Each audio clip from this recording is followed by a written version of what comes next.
Hi, this is What's on Game, a one-shot role-playing game variety show where... Did I freeze? A little bit. One-shot role-playing game variety show. Okay, all right. Are we good? Am I good? We're good now. Okay, let's try that one more time. Hi, this is Once Upon a Game, a one-shot role-playing game variety show where every week, I don't know, like a bunch of jerks get together on Eric's Twitch channel, play a story game, and have a cool adventure. I'm Sam. I'll be your facilitator and hostess with the mostest tonight. She, her pronouns work fine, and you can find me and my hot cat pics on Twitter at Passerins. Hot as in like fuego and caliente, not like... Tonight we're going to be playing a game called Human Intelligence by my friend Emma Lloyd, Humaloid. In it, you play as an alien sent to infiltrate a human deep space exploration mission. Unbeknownst to you, however, everyone else on the mission is also an alien infiltrator. And to top that off, wherever you have gone, it is sort of trying to kill you. Cool, I've done the intro. Now I can say that I'm super hyped about this. It's got a lot of fiasco in its DNA, and everybody loves fiasco unless you're dead or a hardcore Pathfinder player, which is basically the same thing. Oh my goodness. Kai, I know you've played like a lot of Follow, right? A few. Enough. A few Follow. Yeah, Mick, you're going to do amazing, sweetie. Yeah, so it's a cool game, and I'm excited to run it for the first time on video where there will be a permanent record of it. So now that I've as long as the internet lasts. Only as long as the internet lasts, whatever. Civilization will die in a year or so. So now that I've soft introduced you guys, why don't you two introduce yourselves? Names, pronouns, where we can find you on the internet, where we can't find you on the internet. Mick, do you want to go first? Sure. Hey, I'm Mick. I go by he, him pronouns. You can find me on Twitter at malapropcosp at twitter.com. I don't know. I'm saying this like an email. I'm not sure what else to say. I don't know. What have you been playing lately? Flex on us. Are you still with those GURPS fuckboys? No, I haven't been with those GURPS fuckboys for years, and it should stay that way. Good. Gosh, I did play a game of Sparks recently, I think. The one where it's magical girls. Oh. It was pretty fun. Not too much in terms of plot, but mechanically it was interesting. That's dope. AKA tabletop game designers have realized that there is a void in the magical game genre and are rushing to flood the market. As they rightfully should. As they rightfully should. Kai, how about you? What's up? What's good? What's happening? My name is Kai. I use she and her pronouns. You can try to find me on the internet, but I don't have a Twitter, so good luck. As Sam said, I've been playing Follow a pretty good amount. Tomorrow is a very big game day. Like, it's going to start with Dogs in the Vineyard in the morning, and then Dungeon World in the evening, and then like a big old long Easter vigil mass for my dad's conversion. So I don't know if that's a game per se, but it will be involved. There, Yeah. So should be interesting. You should play dogs with me sometime. You should just like bring your dog. To play dogs? To play dogs in the vineyard. Mick, you should play dogs with me too. Anyway, so before we get into me reading the whole Human Intelligence blurb, let's talk about some yeses and nos. Why the fuck is my Kindle making that noise? It's very rude. So the basic Once Upon a Game spiel, Mick, you haven't done this before, is that we have a responsibility to one another as people more than we have a responsibility to the game. So, like, are there any lines you want to draw? You guys want to draw? Are there any veils? This is going to be, by design, a pretty silly game. But like, are there any like absolute no's gameplay wise? Obviously, racism, sexism, sexual assaults, etc., oviposition, Uh, I didn't think you'd come back with that one. guys, anything you want to? If anything does come up that you're like, oh hell no, just like give me an X, put an X in the chat. Big arms X. It's all the same to me. But do Wakanda salutes count as X's? No. Dude. No. Okay. No. Wakanda forever. Also, this is a GM-less game, so if you've read the book, we are the only 3 people on the internet who have read the book, except for the people who play tested it. But like, even when you're technically presenting the challenge, like, you're not the GM. None of us are the GM. Feel free to just like be like, yo, I have no ideas for.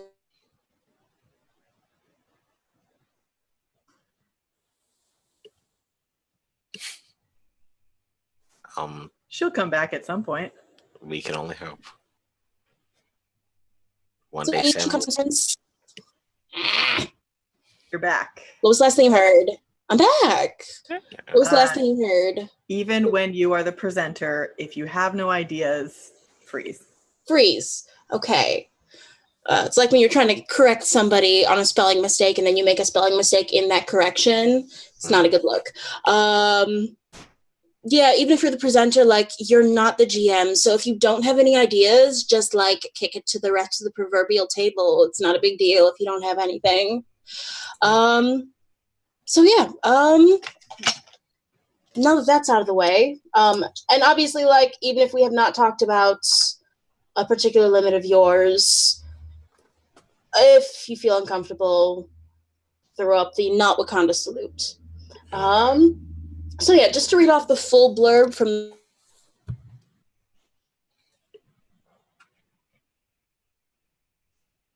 Oh no. Just fixing the lines. Did I freeze again?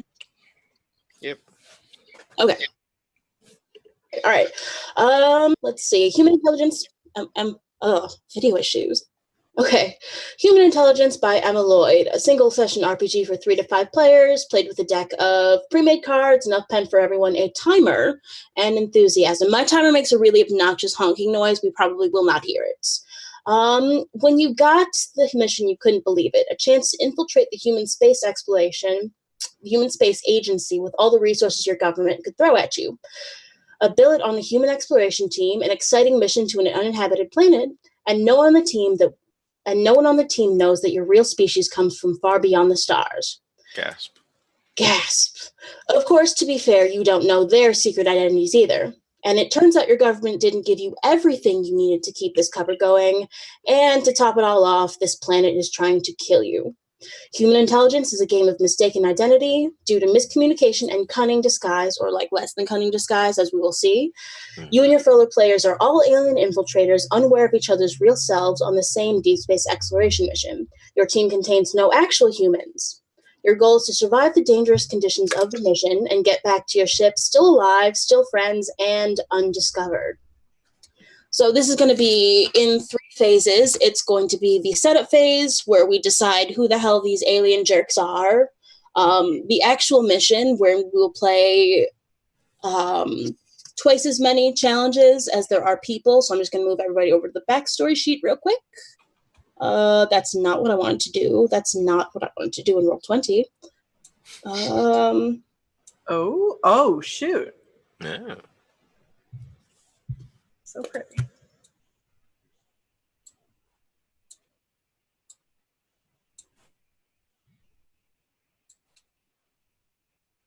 So we'll have lines for our stuff. And then we end the game by like just giving an epilogue.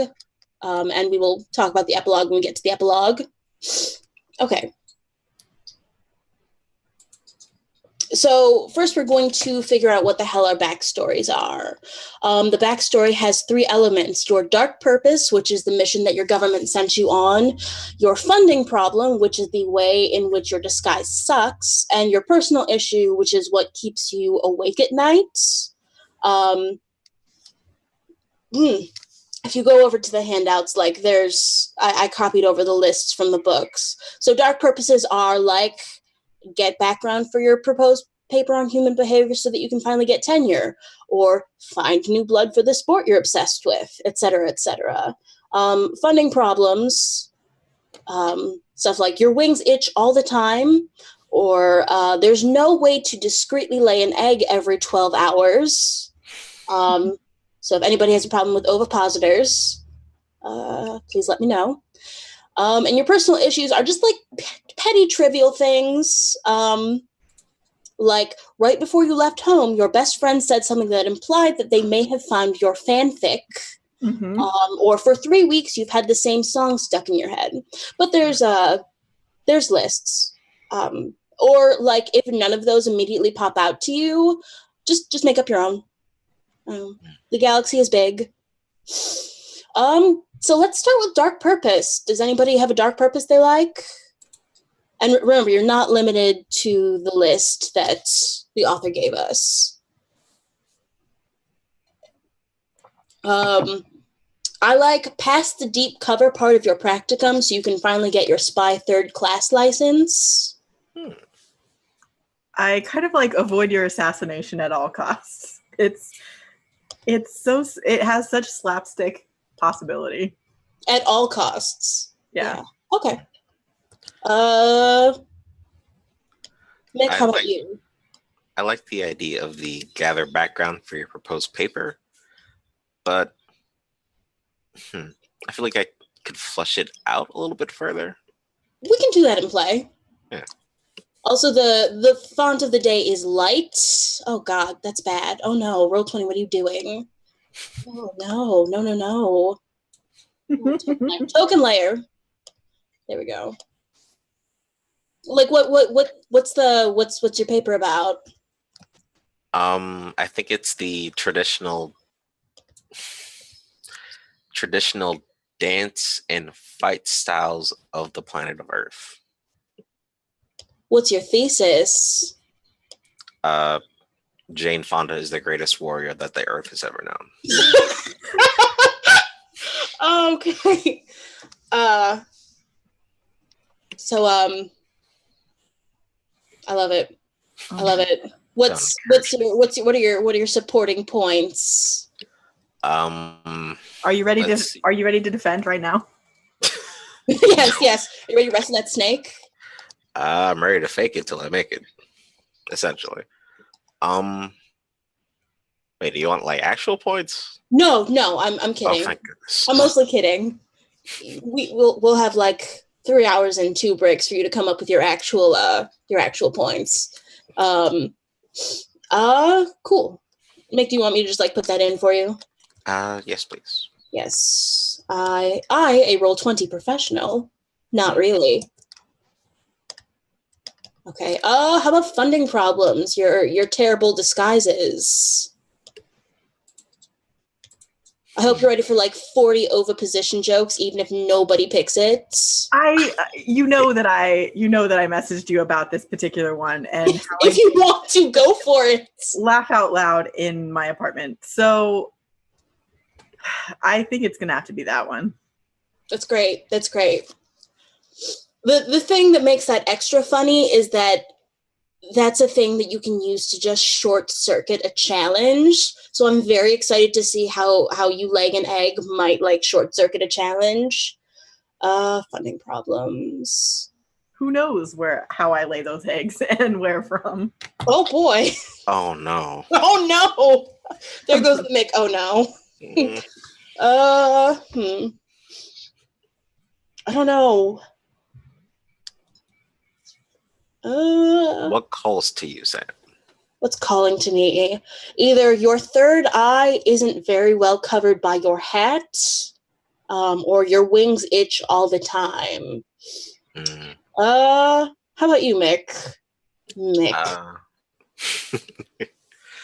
I don't know. You were joking to me when I first pitched this game about like a soccer mom disguise. Like an extreme soccer mom. I don't know how I'd work that in. Well, the other thing is, it kind of goes with your paper writing, your knowledge about humanity could come entirely from, workout videos, or Jane Fonda did workout videos, right? Yeah. Like it could come entirely from that. So that could make you good at combat. Like you could be real good at Taibo maybe, but then also, all is, like the style of those, and like, humans live in these small rooms, and that's all that, I don't know, you wouldn't know anything about the outdoors. Well, we're not on Earth though. But, yeah. I don't know. What are you thinking, Nick? I feel like that could work really like super duper well for my liking. I was gonna say I hear a but. There's no real but. It does actually really help. Because you haven't done enough workout videos. I'm sorry. All right, now I have to take it. Your wing. I'm gonna go with your wing. No, I'm torn. You're torn. I'm torn. Your wing is torn. Put your shit in the Roll20, guys, while I agonize. The tape. It sounds like you're talking about the tape you use to make your human skin keeps peeling off. Huh? No, that was. I that was a dumb joke. But there's truth in dumb jokes.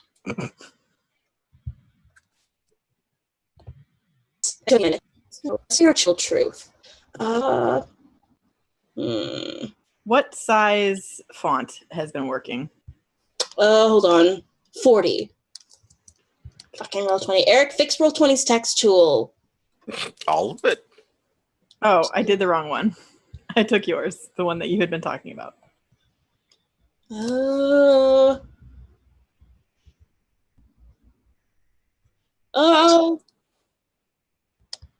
No, nothing's going on. Just like in general, fix it. I'm just messing. Yeah, so I'm gonna go with my third eye isn't very well covered by my hat. And I'm picturing like a baseball cap. What's the funniest sports team to have a baseball cap of? I don't know sports. I wanna like tribute one of my old players that me and Mick know and be like, it's the Chicago Cubs. That's too close to home. That's too close. I'm sorry. I don't mean to traumatize you. Oh, God. I feel like this would be a parody of myself, but there was an episode of 99% Invisible about the mascot, like the first mascot. Oh my God, is it UP? Yeah, it's UP. UP. Hold on. It's a UP. How do you spell it? UP. UP is like this. A fuzz monstrosity. It's the mascot of the Montreal Expos. Oh. What does it even stand for? Something? Doesn't matter. No, I think UP is just like French for yippee. That makes so much sense. I have a friend who has been saying that, and I thought she was just having trouble with English. Oh God, this is okay. Here's the thing: I listened to that episode of 99% Invisible, and I never actually looked UP up. This is so much worse than I thought. Yeah, this is bad. But the people love it. Yeah, it's like Big Bird gone horribly wrong. So yes, it's a UP hat. Is it like? Oh no! Yes. Oh, it's like a ginger Sasquatch. Maybe I've never seen the real UP. Yeah. Oh God. I know. Oh Christ. I don't know if you typed that into the Roll20 into Twitch, Eric. Eric said looks like 90% of convention goers. He actually probably said 30, but I'm upping it. I've never been to a convention, so I'm just gonna take his word for it. Needs more butt crack showing, to be honest. Oh God. Yeah, so it's like it's not just a UP hat, it's like a hyper realistic UP on the hat. It's like it's looking at you. It's looking at you. Does it have the fur textures? Yes. No. Yeah. Listen, it feels good to my species. It's comforting. It reminds me of home. Okay, The Mick, I'll put in. shame. So yeah, Mick, I'm going to put in your knowledge about humanity comes, and like your knowledge from humanity is just like your thesis stuff, your sacred typo videos, your jazzercise. Okay, and now personal issues. Oh wait, no, Kai, let's talk about this egg. Oh, Let's no. talk about this mystery egg. You don't want it to be a surprise? I like my eggs where I can see them. Okay. I don't know. I guess I don't want to know where the egg comes from. Well, that's probably the least bad part of it. Because I was thinking it's just okay, sure. Yeah. Hmm. How have you been hiding it? How did you hide it on the voyage to? Well, what is it? Every 12 hours? That's actually we might want to ramp that up because 12 hours gives you so much freedom. Oh my god, is it every 6 hours? Yeah, it'll be 6. God, that's horrible. So that means you can do a little bit at you can sort of cover that at meal times a little bit. Suddenly there's an egg on your plate. Oh, it's a protein shake. I'm getting swole. I'm getting jacked. Yeah, sure. Oh yeah, sure, yeah.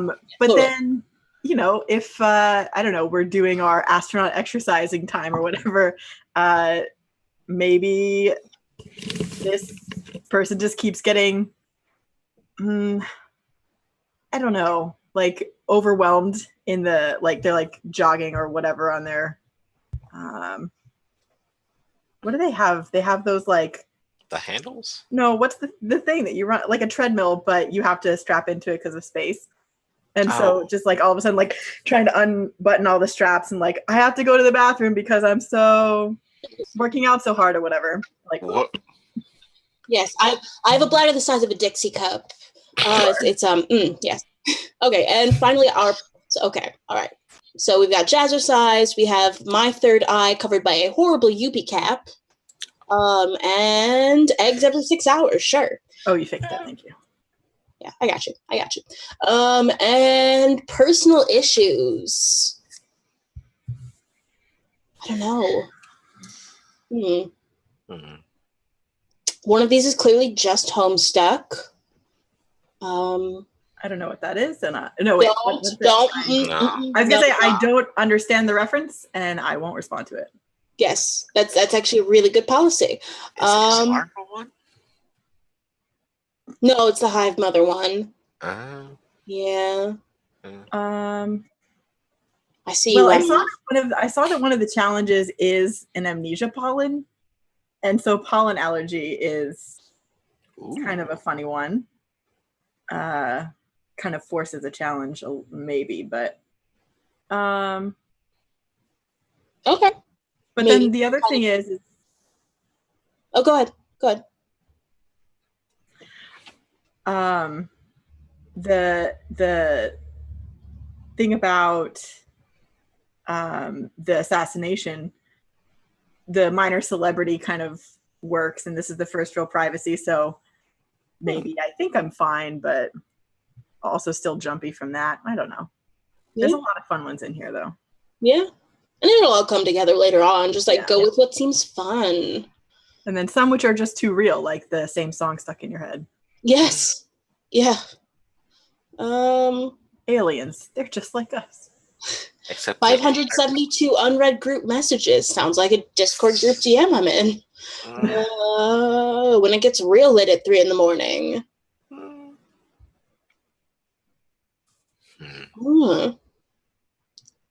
If we're stuck on this, we can come back to it. We can figure out what our super convincing cover stories are.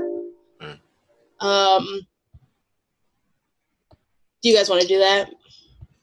I think so. We're not staring at Roll20 for 20 minutes.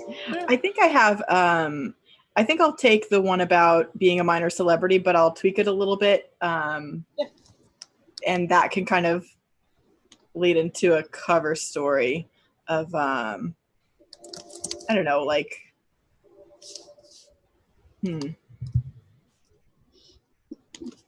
you're the mission's official songwriter or poet or journalist. Hey, there's one.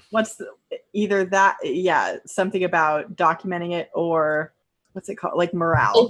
You're the designated morale officer. Oh God, like the fucking Neelix of the. No, that's. I'm sorry. I'm so sorry. I did not mean to insult you like that. I would never insult anyone like that. Yeah. Neelix was never a celebrity anyway. Neelix was garbage. I'm sensing some fucking garbo. Have you ever watched Star Trek Voyager? I've seen bits and pieces. Trust me when I say that Neelix was garbo. I'm kind of thinking about either the fanfic one or the 572 unread group messages. Yeah. But I feel like I might be relying on the academic background a bit too much, because it could be like, oh, there's 572 unread messages, and they're all from my thesis group saying, oh, they changed the deadline or something. That's fine. Yeah, remember, at some point, you're probably going to use these to short circuit a challenge, and at some point, you're going to have to lie outrageously about why this special skill is helpful. So, if you want to stick with a theme, stick with a theme. It's cool. Yeah, let's go all themed out.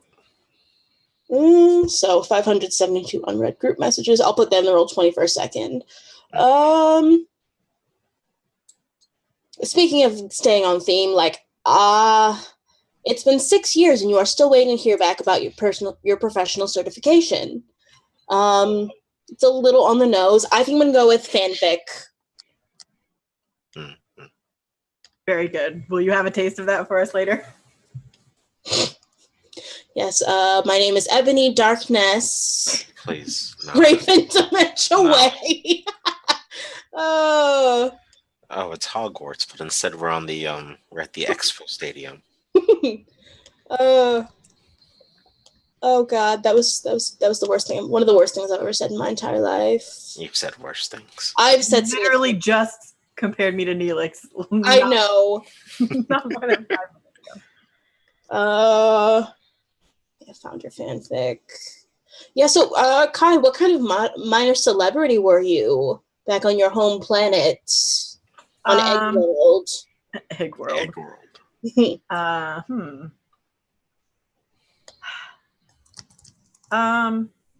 I don't want it to be just singing, but I feel like that has some fun possibilities with a mouth that also makes eggs.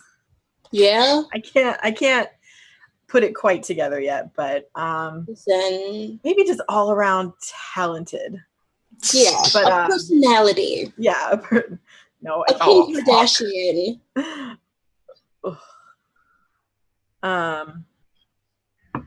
Yeah.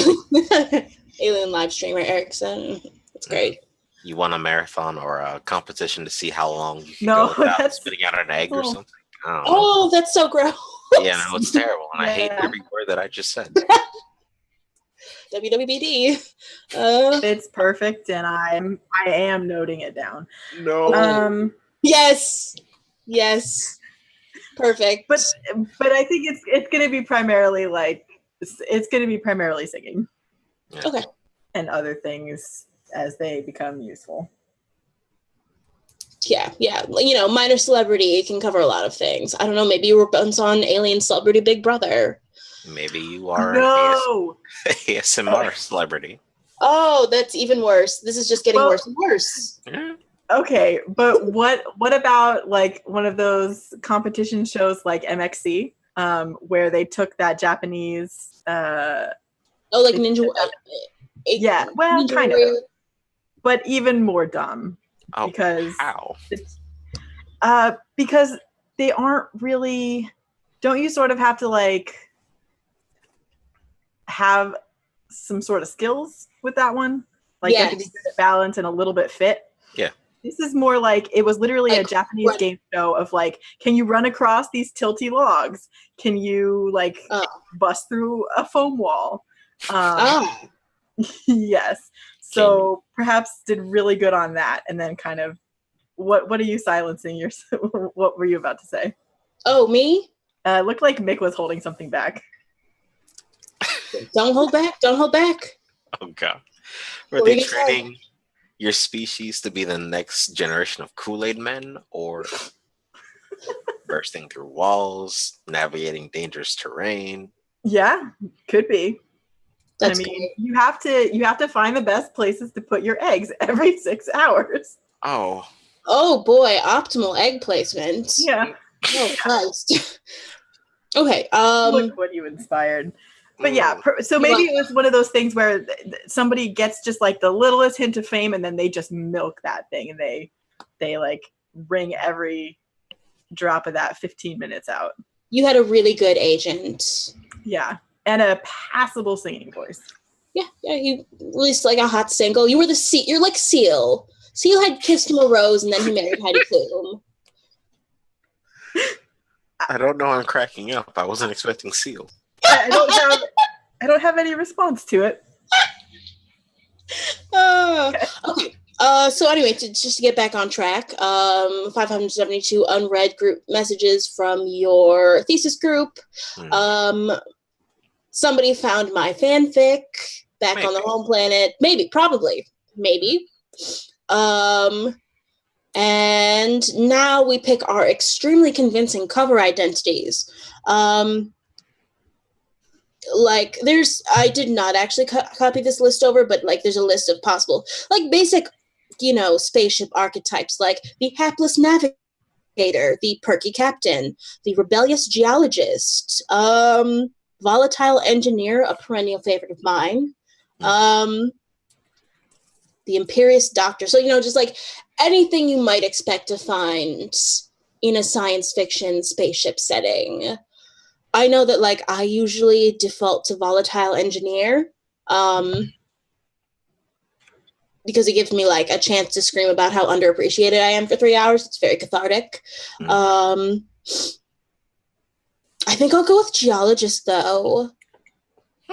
Volatile geologist. And, like, we're obviously going to have to pick, like, extremely convincing human names, too. I don't know, what cover identities are you guys thinking? If you've got the book open, it's pages 27 and 30.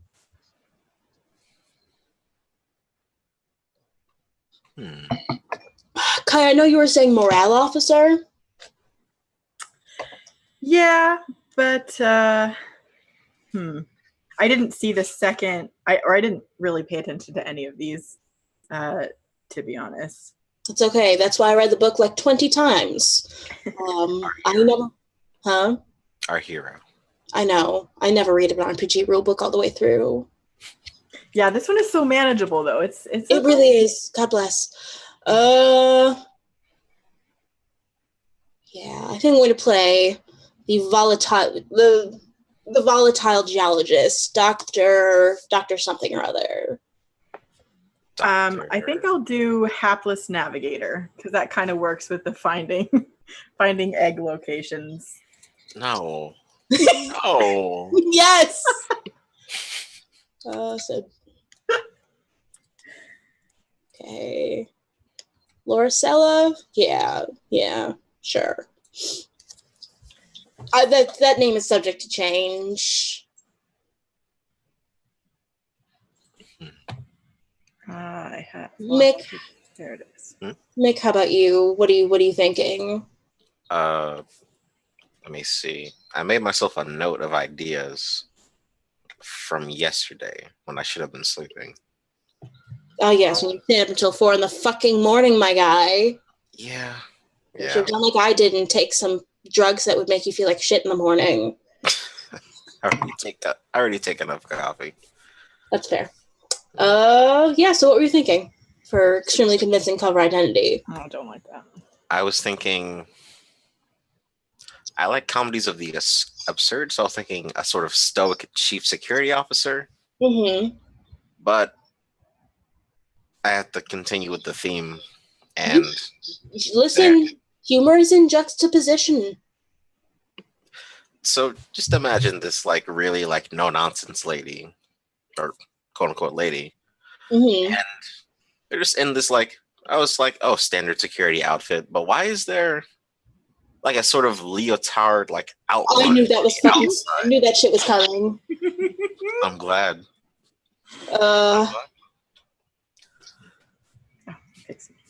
Okay, so the Call on Me, Lieutenant Call on Me. That music video is so much.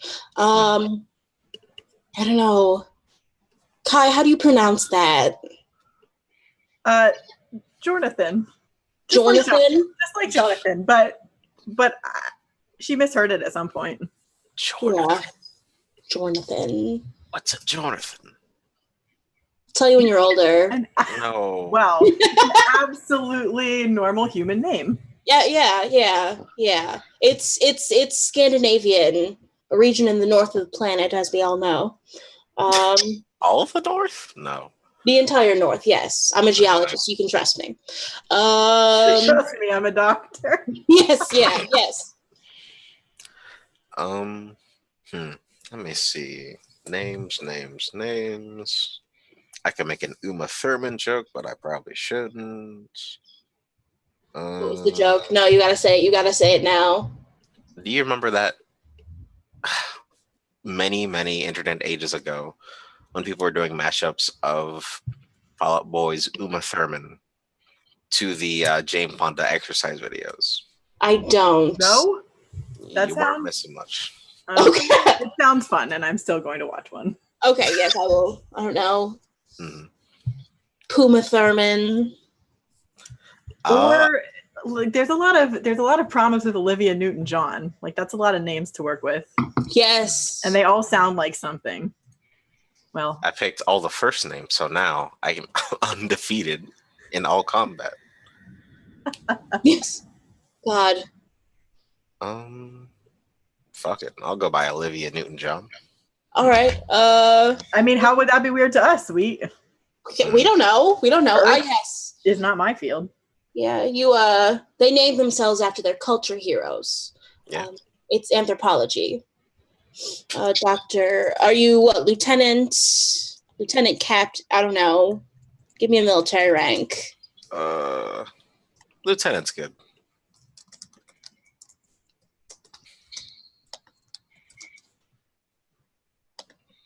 Oh, Newton-John. And I didn't give Jonathan a rank. It's fine. You're just Jonathan.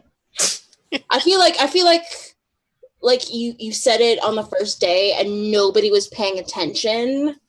So like we're all just playing, oh yeah, it's Jonathan. Yeah, Jonathan or Jonathan. It's Big J, Jonathan. Yeah, J Money. J Breezy. J Easy. Okay. All right. See, Lieutenant Olivia Newton-John, Chief of Security. Dr. Lauricella, the geologist. Again, that could change before we come back from our first break. I'm very indecisive. And Jonathan. What's with that GN? I'm feeling it. I love it. It's a look. And Jonathan, our navigator. Cool. So now we decide on what our mission is. And once again, there's a list of suggested missions in the book, like rescue a stranded crew, collect a rare plant specimen, locate a distress beacon, explore an abandoned city, stop a planet from blowing up. I will say right from the jump that I'm not a big fan of desert planets. Maybe we should decide on a biome first. Like, is this rocky and mountainous? Is this a deep forest? Are we exploring an abandoned city? What are you guys thinking? What sucks you in sci-fi? I do like abandoned cities. Yeah.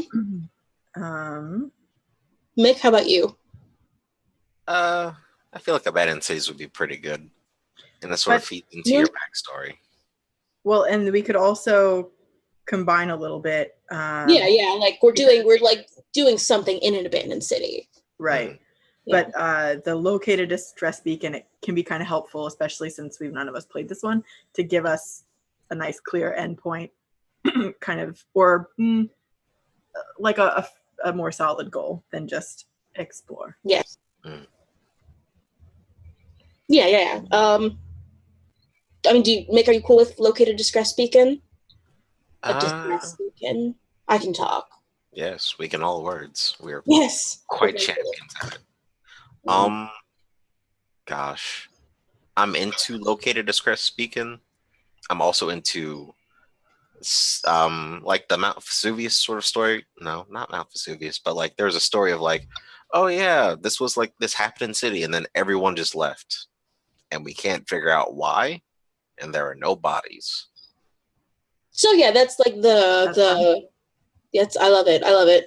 That's like the general backstory of the city,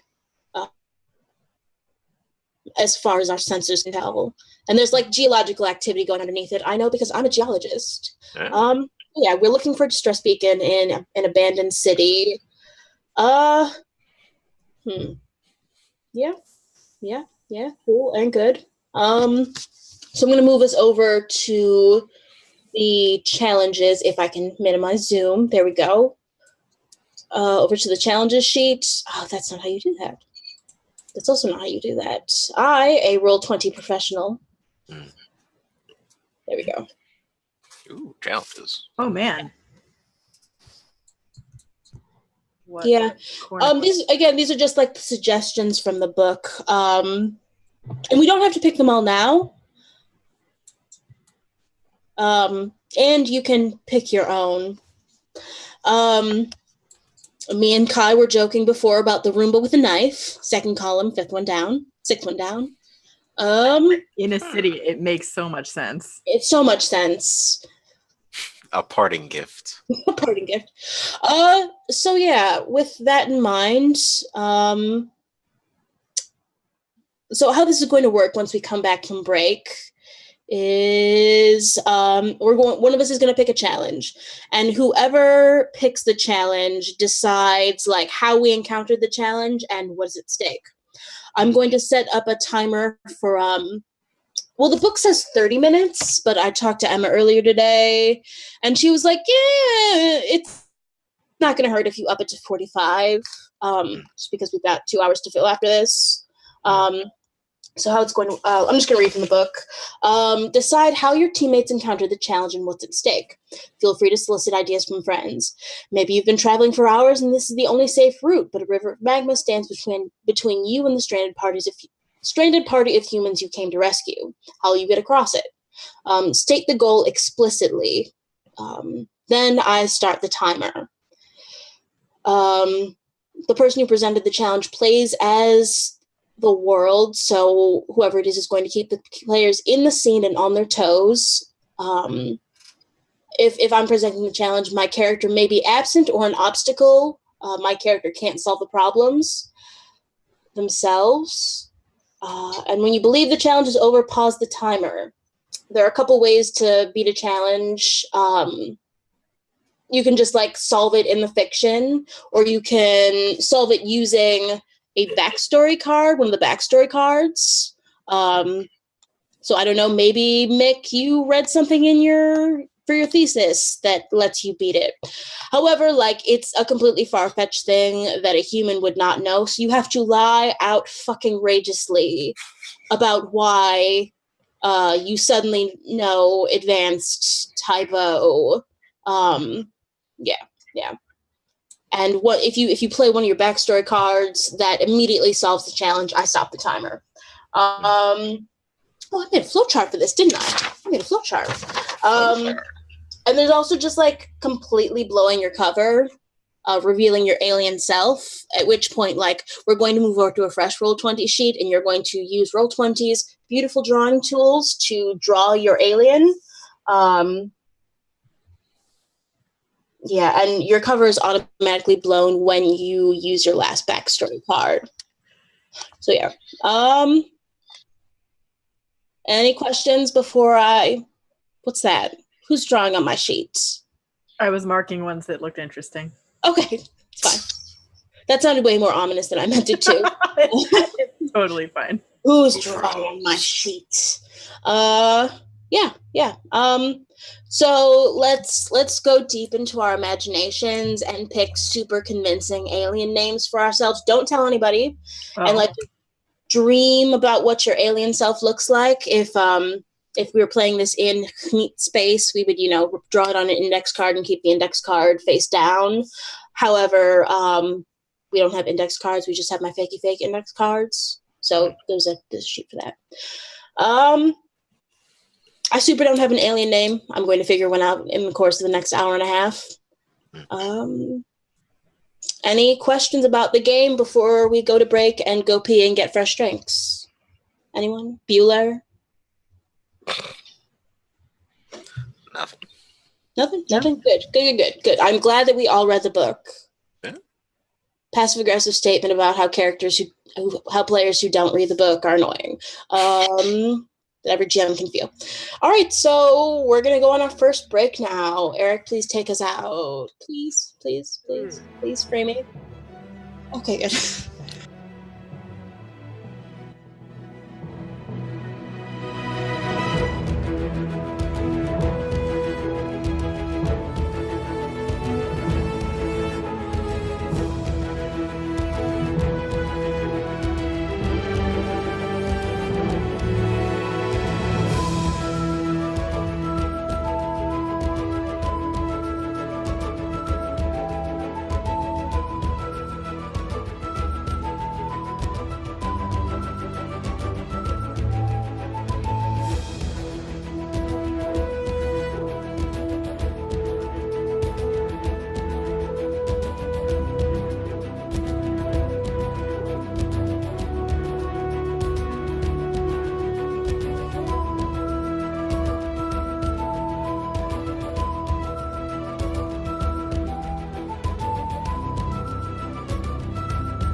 Oh, hey, welcome back to hour 2 of Once Upon a Game.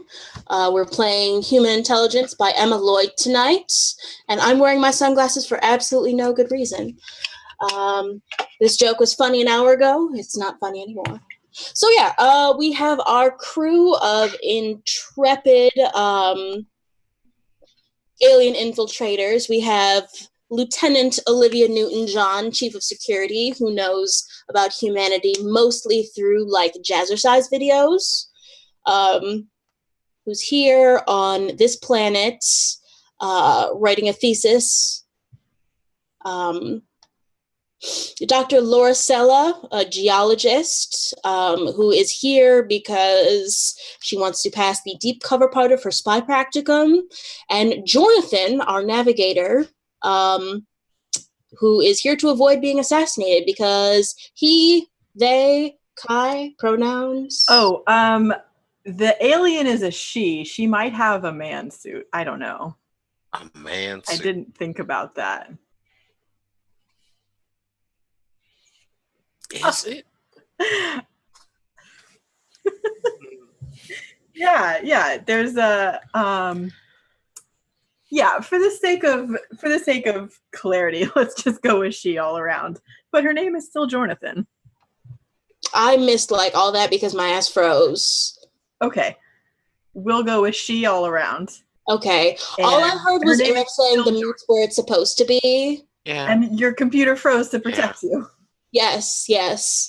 I love it. Okay, so Jonathan, our navigator. Mick, how about you with the pronouns?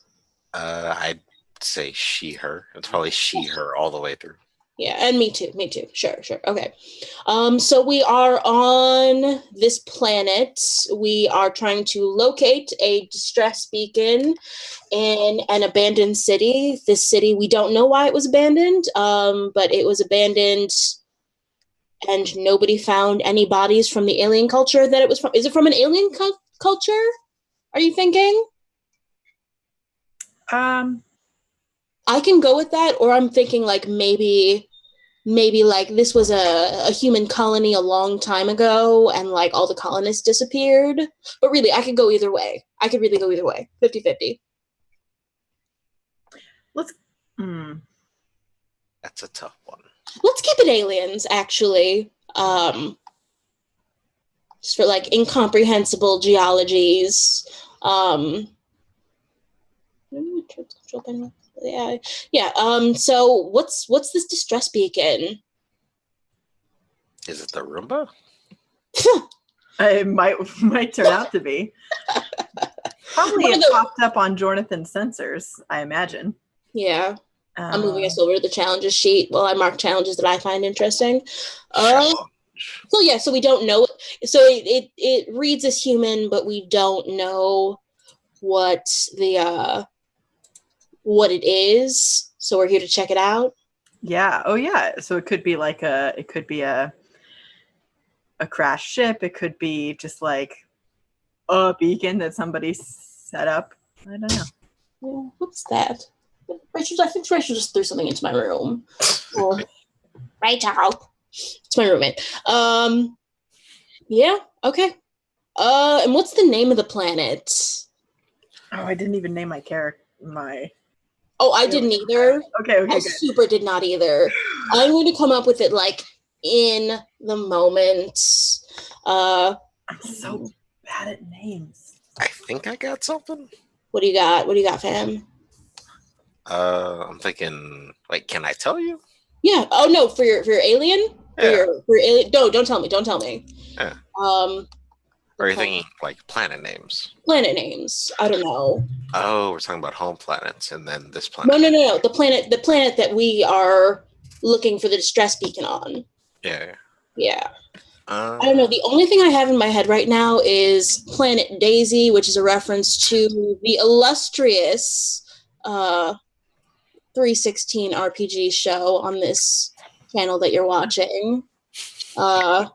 Eric is doing finger guns. Look, it's very fun to listen to. It's light and breezy. Hold on. I'm just looking through. I have some Dungeon World character sheets printed out, and I'm just mining them for names. But For planet names? Yeah. Well, I mean, okay. Cistronol. That's a weird one. That's weird. That is an elf bard. Oh. According to this character sheet. Sure. Mick, are there any planets that you love? Or is it like a real planet? It could be a real planet. Or a real star. It could be a string of alphanumerics. Yeah. I don't know. My brain's weird right now because I didn't think of a planet name. I was just like, what's a name? What's an area where I can pull out real dumb names based on etymology? Give me a dumb name. Yeah. Give me a dumb ass name. Buddy, I'm looking up the etymology of seahorses. Like, I'm looking for some dumb names. Seahorse. Wow. I see we're staying on theme with the eggs. Oh, no. Oh, you did that. Also, for what it's worth, like, my egg ejections are completely facetious. I think it's hysterical. Good. Oh, no, it's great. Yeah. But it is killing me. Family Cygna Fiidae. Could be like Cygna. Latin names do kind of work. 1 second, I have a Norse mythology book on my shelf.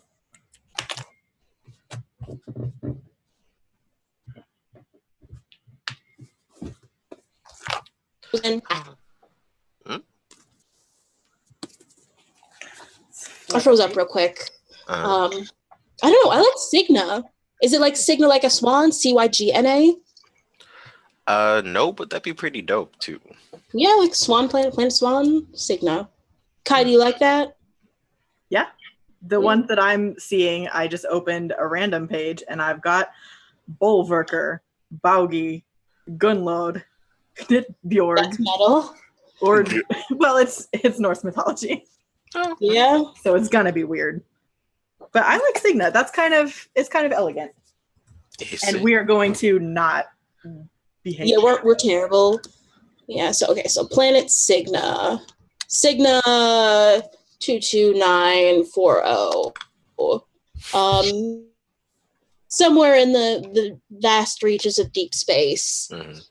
We have come to this planet. Maybe we're just like originally a survey mission. Go there, investigate habitability and any weird tectonic happenings. And then we found a distress beacon that our sensors could pick up and comprehend. I don't know. Do you guys think that there was like some partial message, some help me Obi-Wan Kenobi, you're my only hope, or was it just like a weird electronic code? If it's an electronic code, we could have a challenge be trying to translate it, and that might be fun. Yeah. I mean, I guess if it's a help me Obi-Wan code. Yeah. Well, Eric just gave us a list of good star names and stuff. Thank you, Eris. Oh, Polaris names. Oh, of course. Yeah, no fucking shit. That's a no fucking shit at me, not at you. I'm going to close that because I think that I die when I have too many tabs open. I also had Yuppie still open in a tab. I'm very glad that I closed that without seeing it. Oh boy. Save. That was close. Yeah, I think local comic shop. Oh no. I did this to all of you and I'm not sorry. I feel like I did this and I'm not sorry. Listen, that's what we call emergent storytelling. Are you sure? That's what I'm calling emergent storytelling now. Yeah. Okay, so yeah, it's some kind of untranslatable beacon. Is it words or is it just like an electronic signal? Somebody come down on a side. Electronic signal for now. Okay, so it's like space Morse code or Sporse code. Oh, that's going to be my thing to react to, like ovipositors. Oh. For some reason, like Space Yeshiva, that kind of joke, like I don't understand why it's funny, but people always laugh at it for some reason. So I just keep making it. Okay, so yes, we come down to the city. I don't know, what does this look like? Where do we sit down? I'm definitely wearing a red shirt because I did choose hapless for my adjective.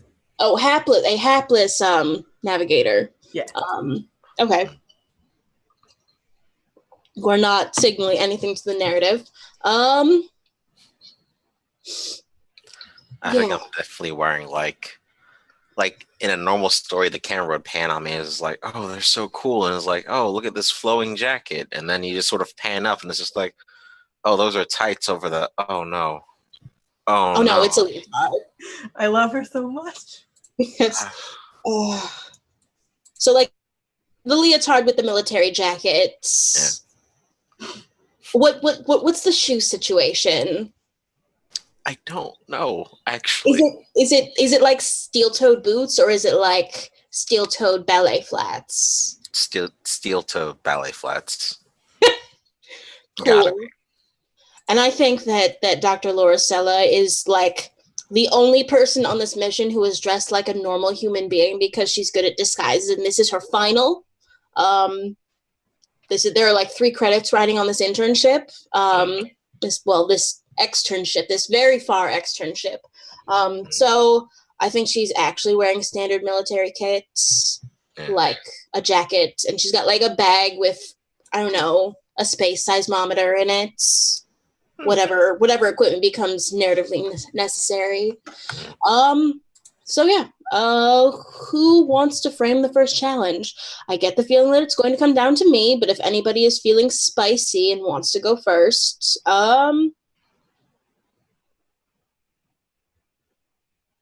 let's see. No, I have nose goat it. Okay. All right. Okay, let's not pretend like I'm not going to go first.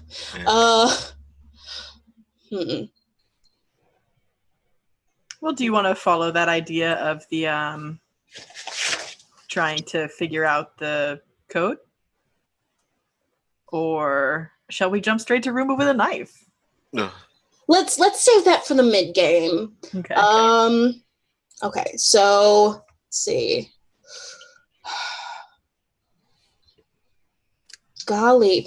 Also, another thing I put in the Roll20 handout so I don't have to look at the book is clarifying questions for challenges. Let's see. What is your team's immediate goal? How's the challenge preventing you from doing that?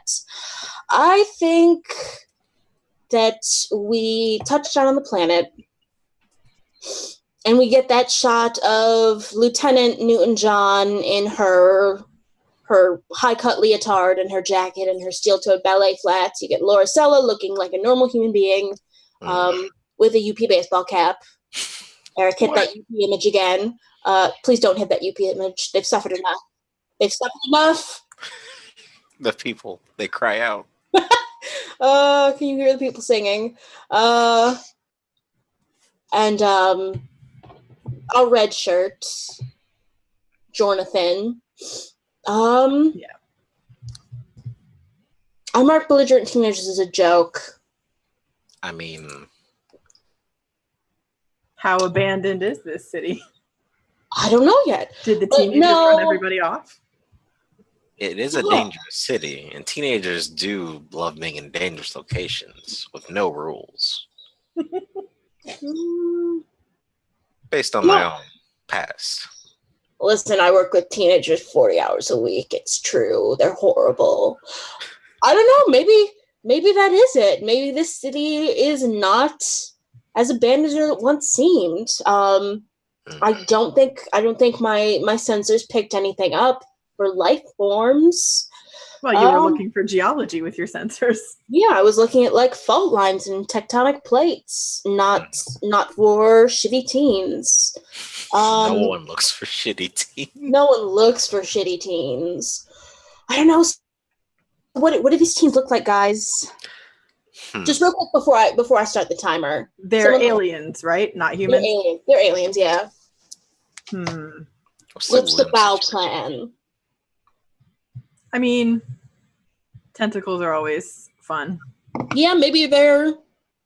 Yeah, maybe this is what start the challenge. Maybe you like. I'm going to start the timer. Okay. Yeah. So what you see slithering from the corners of your eyes. You see a tentacle flash up above what looks like a bombed out building, and then an improbably large rock hits the ground before you two. What do you do? You can see like lined up along this line of broken building, just like tentacles slowly popping up, holding rocks, ready to throw them at you and chase you off. Are we by our shuttle still? Because I want to hide behind that shuttle. Yeah. You go ahead, do that. I have. Lieutenant, oh, you're good at this body stuff. Body stuff. Yeah, don't you jump around? I don't know. I do jump around. Are you guys like yelling this while they're throwing rocks at you? Oh yeah. Yeah. Dr. Lauricella is also booked it behind the shuttle with Jonathan. Mm-hmm. Yeah. So I don't know. It's on Dr. Newton-John. Maybe they're communicating with us by throwing rocks at us. I'd say she picks up a rock and just sort of chucks it in their general direction to see if that does anything. For every one tentacle that was there before, there are now 2 tentacles with rocks. Oh. That means we both need to do it. Okay. And I think Jonathan, she's not gonna throw it at them, but she'll try throwing it up to see if it's a different message. When you throw, go ahead. Keep going. I was gonna say, and it's bad, but that's not for me to say yet. No. Like, I think that one of them, like, picks the rock out of the air with another rock. That's like rock fragments shower down on you in the dock. You seem really competitive. Yeah? I'm not sure if it's a competition or a fight. I think they were trying to show me up. There's you hear, like, a high-pitched screeching noise. And, I don't know, I feel like you probably, Lieutenant Newton-John, you probably had to do like a module about like human games. Mm-hmm. In university, they're quaint video games, and it's the universal sound of headshot. Oh god, it is a competition, which is a constant across species. The one word that's the same in all languages. Yeah. Yes. Yeah. I don't know. It's Space PUBG or SPUBG. SPUBG.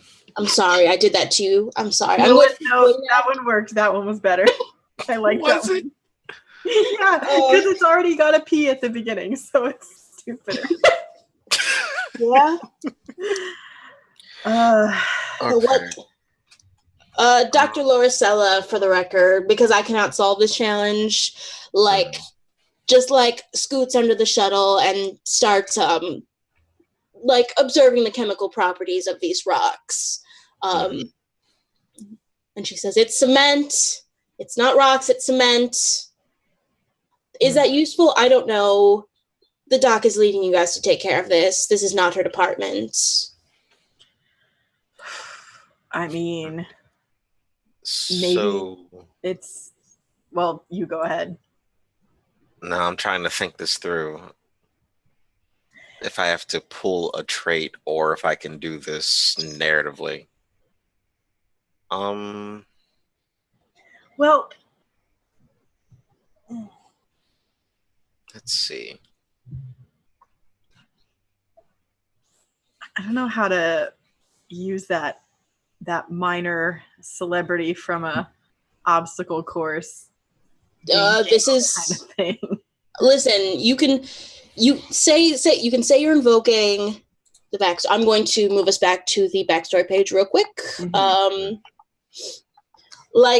I guess the point is that it's like extremely bullshit.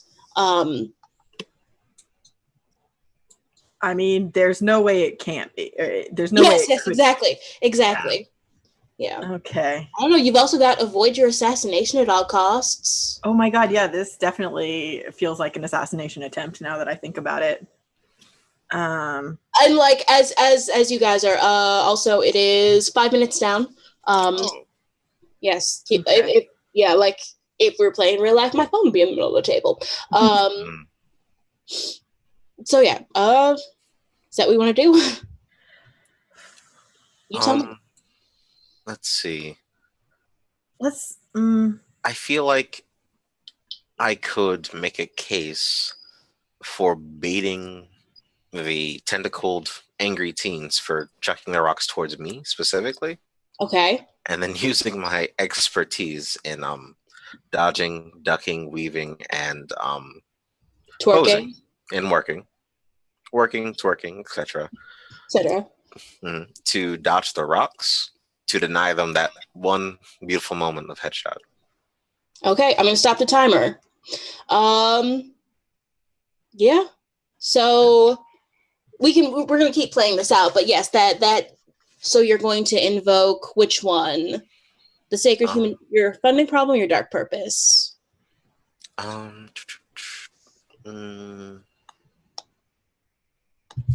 problem. Okay. I'm going to reuse a token that I use for every fucking game. There we go. So yeah, I put the tokens that will be very familiar to Eric on here. So that immediately short circuits the challenge. So I'm just going to read out what it says about using your backstory. Blah, blah, blah, blah, blah. On the other hand, you might find that you need an extra boost. That's when you use your backstory. Using backstory will always resolve the challenge. You cannot use a skill convert on you by your backstory without playing the relevant card. To use your backstory, play a card from your hand and explain why it solves the problem. Stop the timer as soon as you play the card. However, you are still undercover. Therefore, you must lie outrageously as to why you, a normal human, are applying the skill or knowledge you have invoked. Using your backstory always works, and it always solves the challenge in front of you. This is true no matter how unrelated the card is to the issue at hand. It is up to you to come up with the connection. So yeah, I think like Dr. Laura Sella finally goes out from underneath the shuttle and she sees you dodging, weaving, working, and twerking. And occasionally posing and voguing. Yes, of course, naturally, as one might expect. There's a deep lunge situation I'm imagining. That's how you duck. yes. And the teens, they just stop. Once they realize that they cannot hit you, they just stop. Yeah. They stop. And there's it's probably a round of applause, but it just sounds like slippery tentacles rubbing together. At least 40 of them. It's a really bad and disgusting noise. Ah, yes, just like home. So yes, and Dr. Laura Sella, she's laying on her back with her rock scanner in her hand and a rock in another hand, just looking up at you, waiting for you to explain what the hell is going on here. Oh, you remember that seminar? Wait, no, I guess you weren't there. That the enhanced dodge training. Oh, yes, yeah. enhanced dodging tactic. Yeah, it required it required 20 box sets of videos by Shifu Fonda and there's music. Please let me do this. Do it, go for it. Oof, okay. There was musical accompaniment. We were hydrated and fed. It was very intense. Honestly, I think I'd rather be in a war than have to go through that again. How did you get? I didn't even get that email. You must have had a lot of prerequisites for it or something. Yeah. Forward it to me next time. That sounds like a great seminar. we'll start you out on the lower angle. Have you heard of Zumba? Yes, it's a type of pet, I thought. No. It's That's such a good freeze, though. Yeah. It's a One moment day. of clarity where one is frozen in the passage of time. Or something. Oh. Hey. I don't know you. I don't know you What? people. How did I get here? Ooh. Did you have a punchline for your Zumba joke? I think the Zumba... No, I I think I'll just let it ride. Earth cuisine. Oh. I was going for the sunglasses again. If I'm going to freeze, I may as well make a joke of it. Mm-hmm. So yeah, no, I was going to say it is an earth cuisine, which is honestly not worth freezing twice for. I As a mean, punchline. It's all about the showmanship. Yes. The way you did come back with sunglasses on, it was just suddenly like and then glasses. It was very good. Oh no, that's embarrassing. Okay, so yeah, we just hear the teenagers slithering away. And who wants to frame the next challenge? I'm moving us back to the challenge sheet. Let me look at it.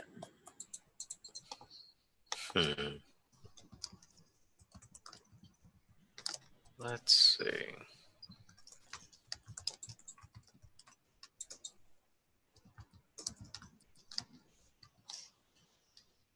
I don't think it works for this, but I just did notice election day.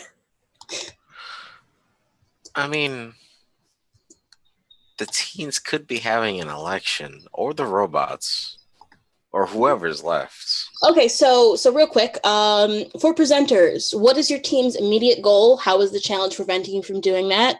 What did you like about the last challenge? Could that be a part of what's happening now? Or what's something that intrigues you about the mission scenario? How could this be a piece of that?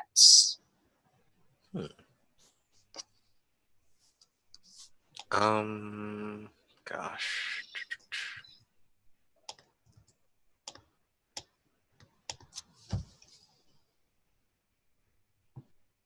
Okay, so first, who wants to present next? I can go.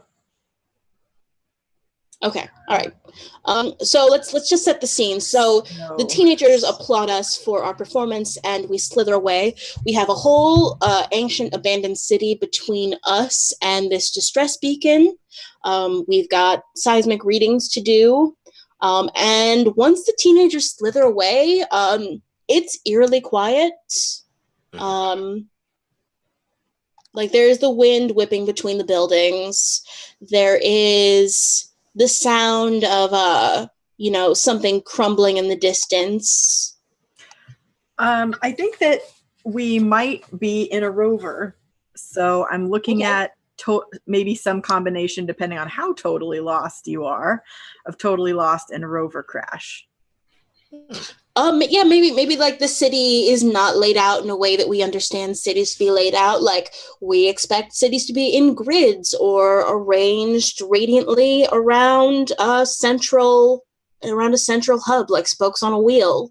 Mm-hmm. Like what's the weird way this city is laid out, Kai? I think they've got just a lot more underground options than we're used to. Word? Humans are used to. Yes. Yes, of course. Yeah. And so probably there just aren't there are some streets on the surface, I'm sure. Mm-hmm.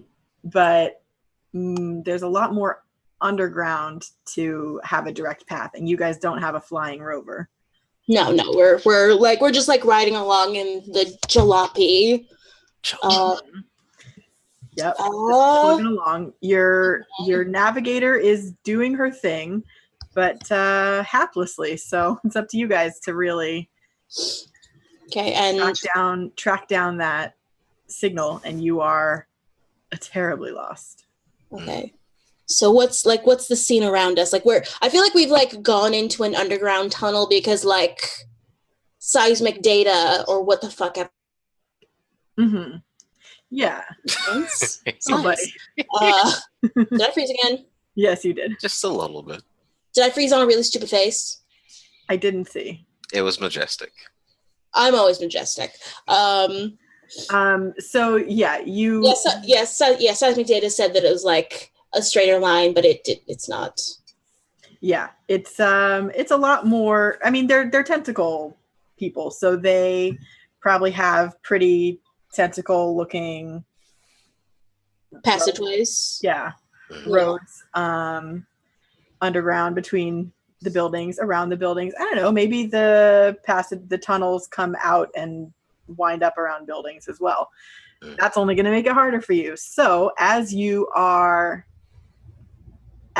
pull away from the shuttle and you see the first clear path, you go down into it and oops, it's a tunnel.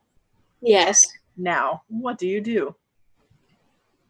I like tap the side of my my like, I don't know, what's a good name for like my surveying equipment? Yeah, tap the side of like my surveying iPad and like up the brightness a little bit. The SciPad.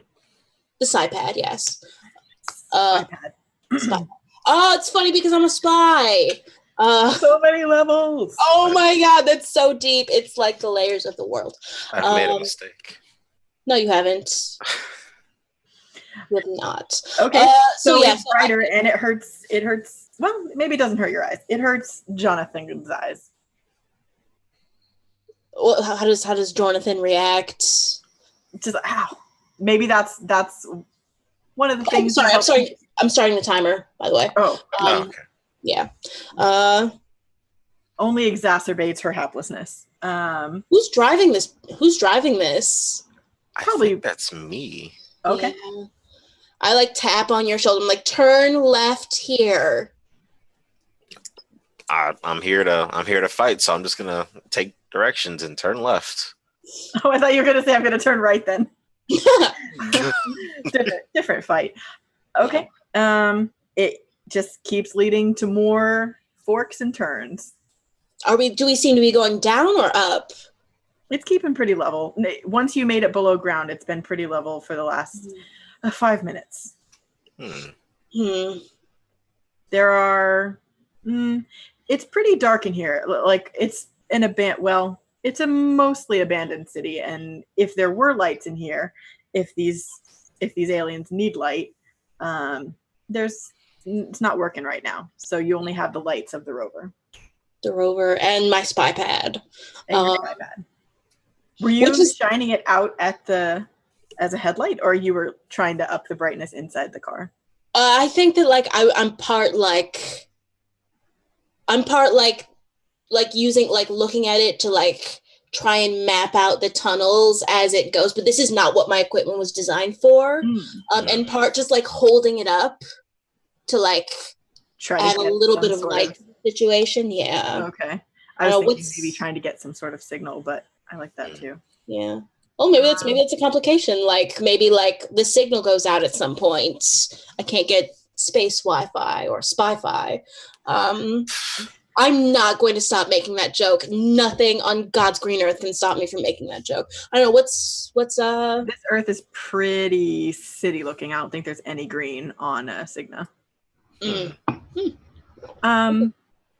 Okay, so you said you were trying to map it? Yeah. Okay, that's pretty good actually. That's helpful. As you are working on this map and you're starting to actually kind of get a pattern, the road begins, the tunnel starts to go down further. Okay. But at the same time, the signal, not the Wi-Fi, not the GPS signal, but the beacon starts to fade. So you feel like you're going the wrong way. Okay. I don't know what's the LT doing. I think the LT is looking around. and is trying to figure out based on like from the brief image that she saw of the tentacles and their range. She's trying to see what their line of sight would be. Because they probably wouldn't. The farther down we get, the farther away we get from the beacon. But if these tentacled beings are moving on their tentacles like a quadruped, or like going from like handhold to handhold, they might be looking at a completely different perspective. Oh yeah, that's smart.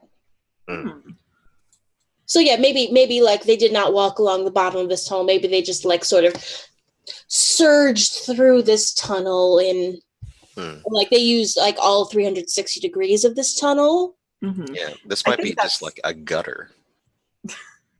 Oh, gross. You were saying you were looking for handholds, and I think you actually do see something.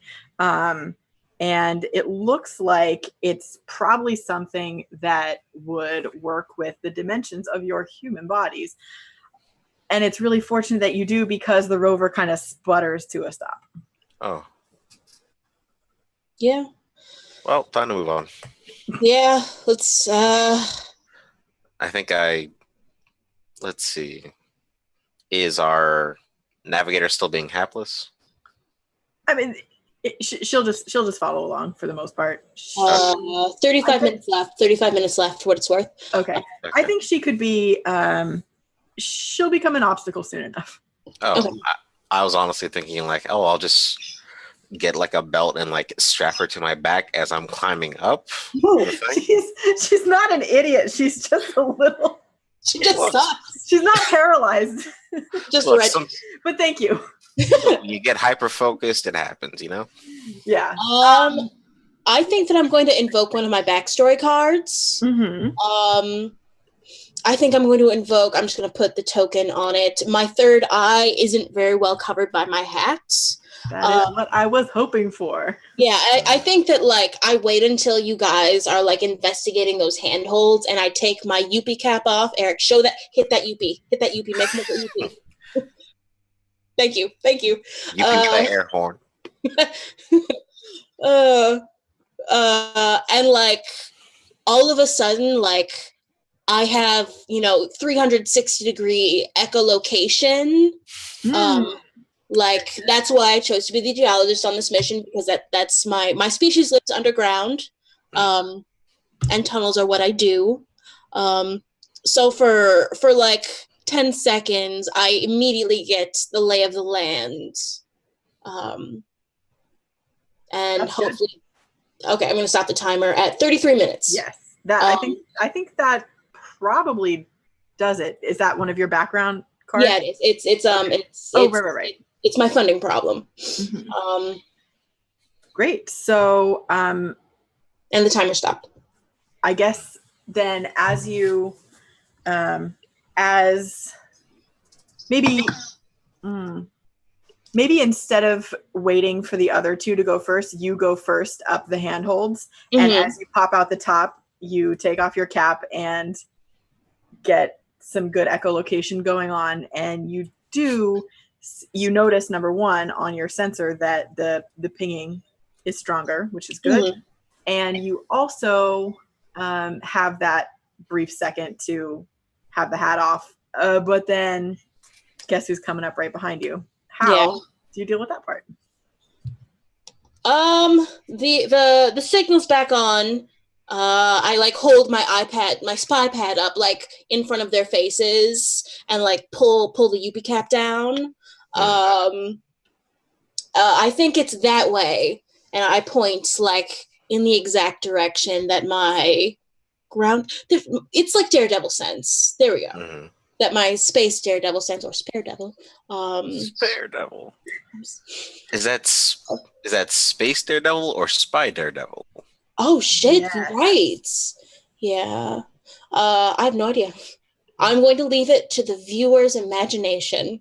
So like I have the iPad in front of my face as I'm tucking the cap down so you guys don't see my third eye. It's that way, and I say it very confidently. Well, did you use your tools to figure out how to get there, or? The signal's back up. There's a fault line leading directly to the beacon. If we follow it, we should be able to get there straight away. Yeah. That's good enough for me. I don't want to be here in this dark space, and who knows who's lurking in this dark space coming at the tentacle people. Coming at me. I mean, coming at us. No, yeah. It's all about you. It's all about you. No. Let's just get out of here. Sure. Lead the way. You know what? You lead the way. I'll go in the middle, and then you head up. No, tail up. You behind. Lieutenant O. Okay. All right. So I'm just gonna draw. I don't know. I'm on a blank sheet. The blank sheet designated garbage drawings. So works of art. I'm going to rename it to works of art. Oh no. I mean, we can't see those names. I can, and it's very important for my morale. Very good. So I don't know. Maybe the city just maybe what I got from this is that the city is right out in a spiral. Oh my god, this is the worst spiral I've ever drawn in my entire life. Thank you, Roll20. And it's pretty solid. Looks delicious, actually. Oh fuck, I want a honey bun now. So I'll just make it out. You don't like honey buns? Hell no. Oh my god. I want a real cinnamon bun. No, you've never had those horrible 7-Eleven honey buns? Those are the ones that I object to. Oh, they're so good though. If I'm going to eat garbage treats, it's going to be a Swiss cake roll, which is also spirally now that I think about it. Spiral's how they trap the flavor. Don't encourage a terrible joke. It's a total prison. Yeah, I don't know. So maybe it's laid out like this, and there's underground tunnels. So what I got was that it's sort of vaguely radial. There's random side streets. This is a horrible fucking drawing. This is really bad.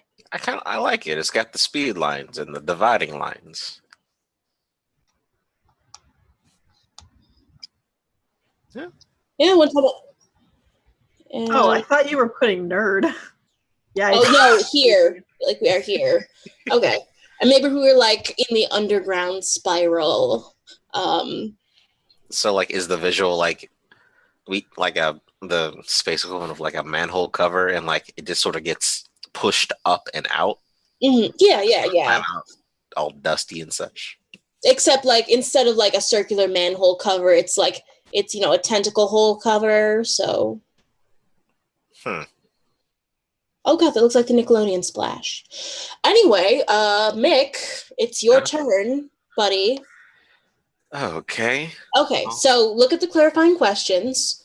What page is that? Oh, just look under the handout. Okay. Yeah. What is I'm going to move us back to the challenge sheet so you can look at the potential challenges, or just roll your own.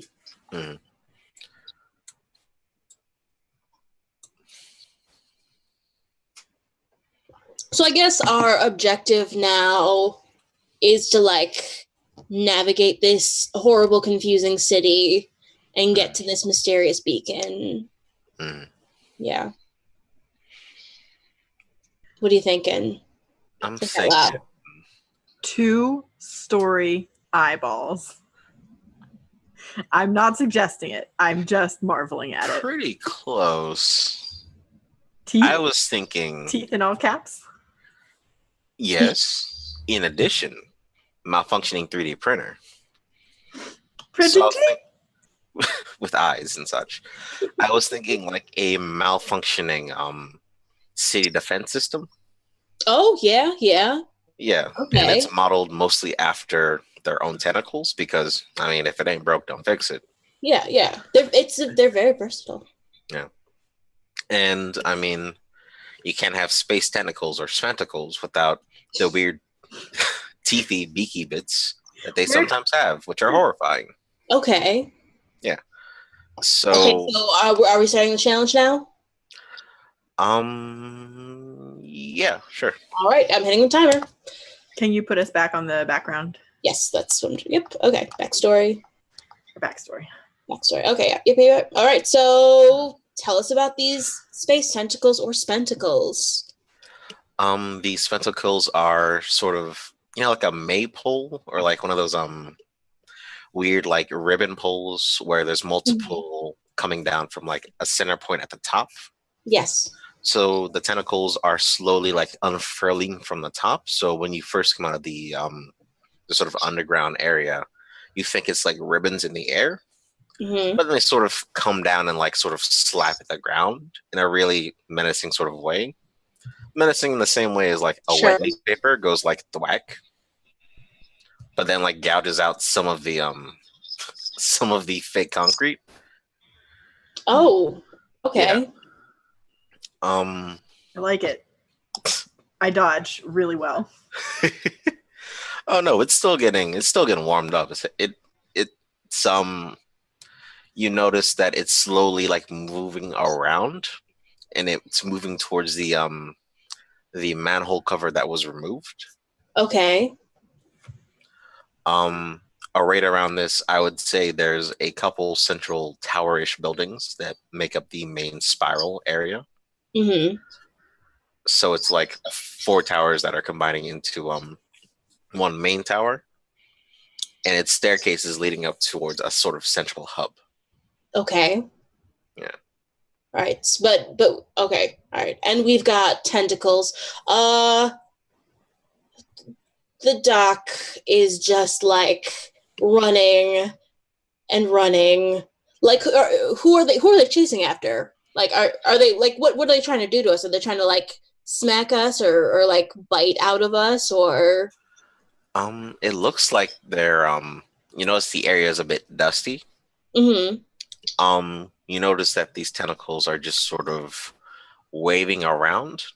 Initially they move towards the manhole cover, and they sort of are, I'd say 2/3 of them are congregating around the manhole and are trying to sort of move it about, because that was like some weird sort of hockey. Okay. And the rest are sort of reaching up towards moving nondescript animals, space birds. I did this to all of us. Yeah. Are there birds? Yeah. Okay. All right. So I think grabbing them out of the air. Yes. Okay. I grab Jonathan's upper arm because I've realized that Jonathan's a little useless and like this is Jonathan's element. I will have you know. Oh well, okay. So Doc. I mean, you know what? I will not have you know that yet. Yes, yeah. So like, I grab you by the upper arm and like, what's your character doing? What's the LT doing?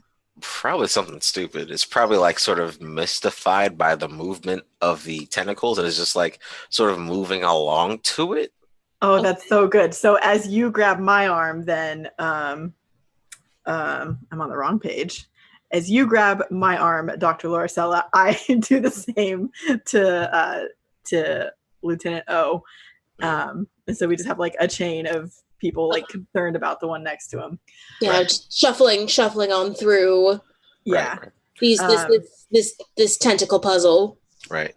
You sort of notice that not all the tentacles look the same. Some have the pointy bits, and some seem to have other appendages attached. You notice that some of the tentacles. Yeah. Oh, that's gross. Okay, keep going. You notice that for those tentacles, they're sort of sweeping the area clean. 29 minutes. Okay. All right. Dr. Loricella like walks faster in the line. Like, come on, go.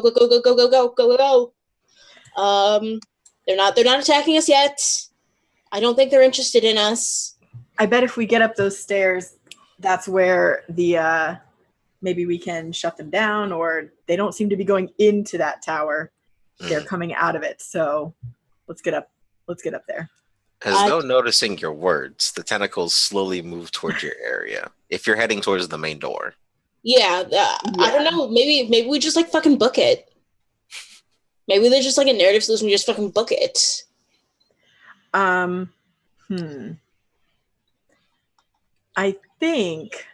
I would like to. Oh no. Yeah, I think I would like to tap my personal issue, not the eggs yet. Oof. Oh my God! Wait. I got that token. I'm ready to. Yeah. Drop it where you left it. I think that's correct. So, I'm going to let go of Lieutenant O and try to wrench my arm out of Dr. Lauracella's grasp. Is it Lauracella or Lauracella? I forget. Lauracella's grasp.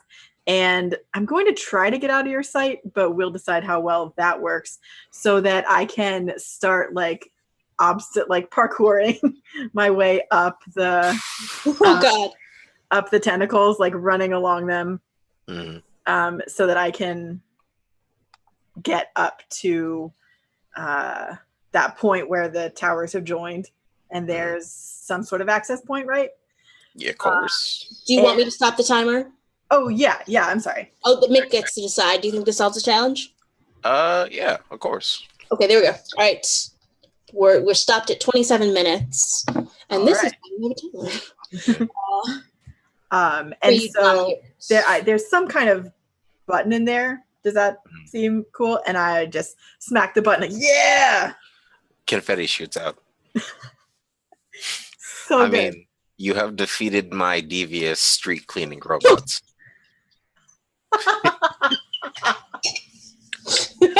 They're just public. They're like maintenance robots. Oh, I see. Twist. So they were not. I guess as you guys come up the stairs and join me in the maintenance control room, what are your thoughts? The doc is just like staring at you like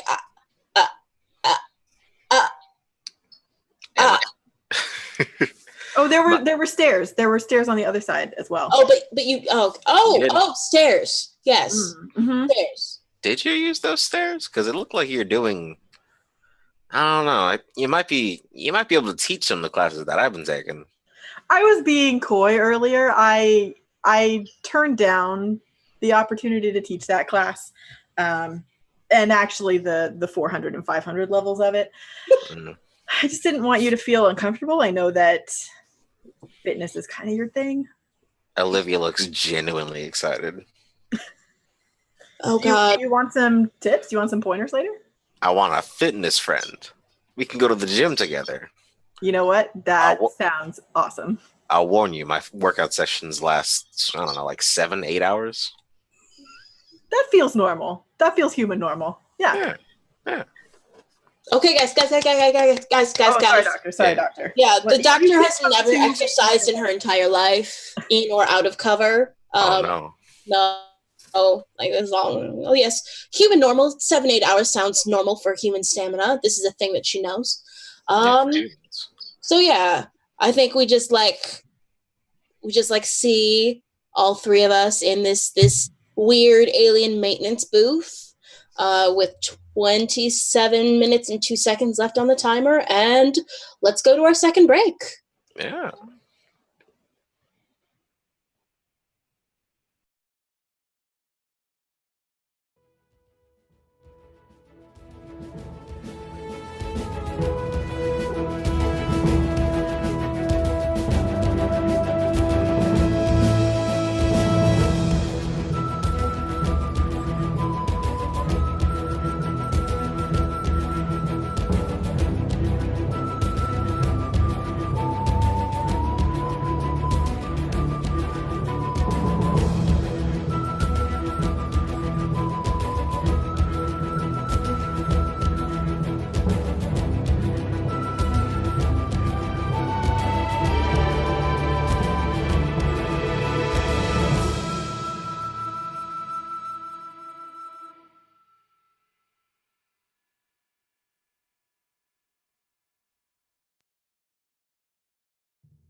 Welcome back to hour 3 of Once Upon a Game.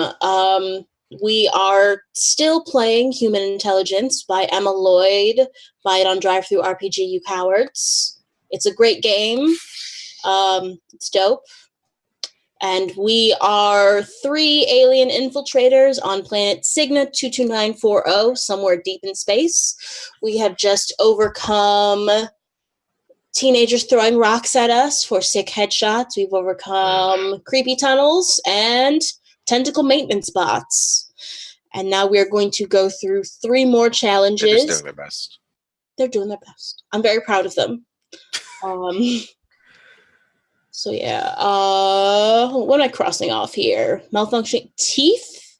Teeth. Let's cross off teeth. I don't like teeth. Let's take teeth out of play. Yes. Okay, so it is now. I've moved us back. Have I moved us back to the challenge sheets? Yes. Yes. Okay. God, what do I want to do? What's next? What was fun about the last challenge? Athletics were fun. The athletics were fun. We've done a lot of like ducking and weaving.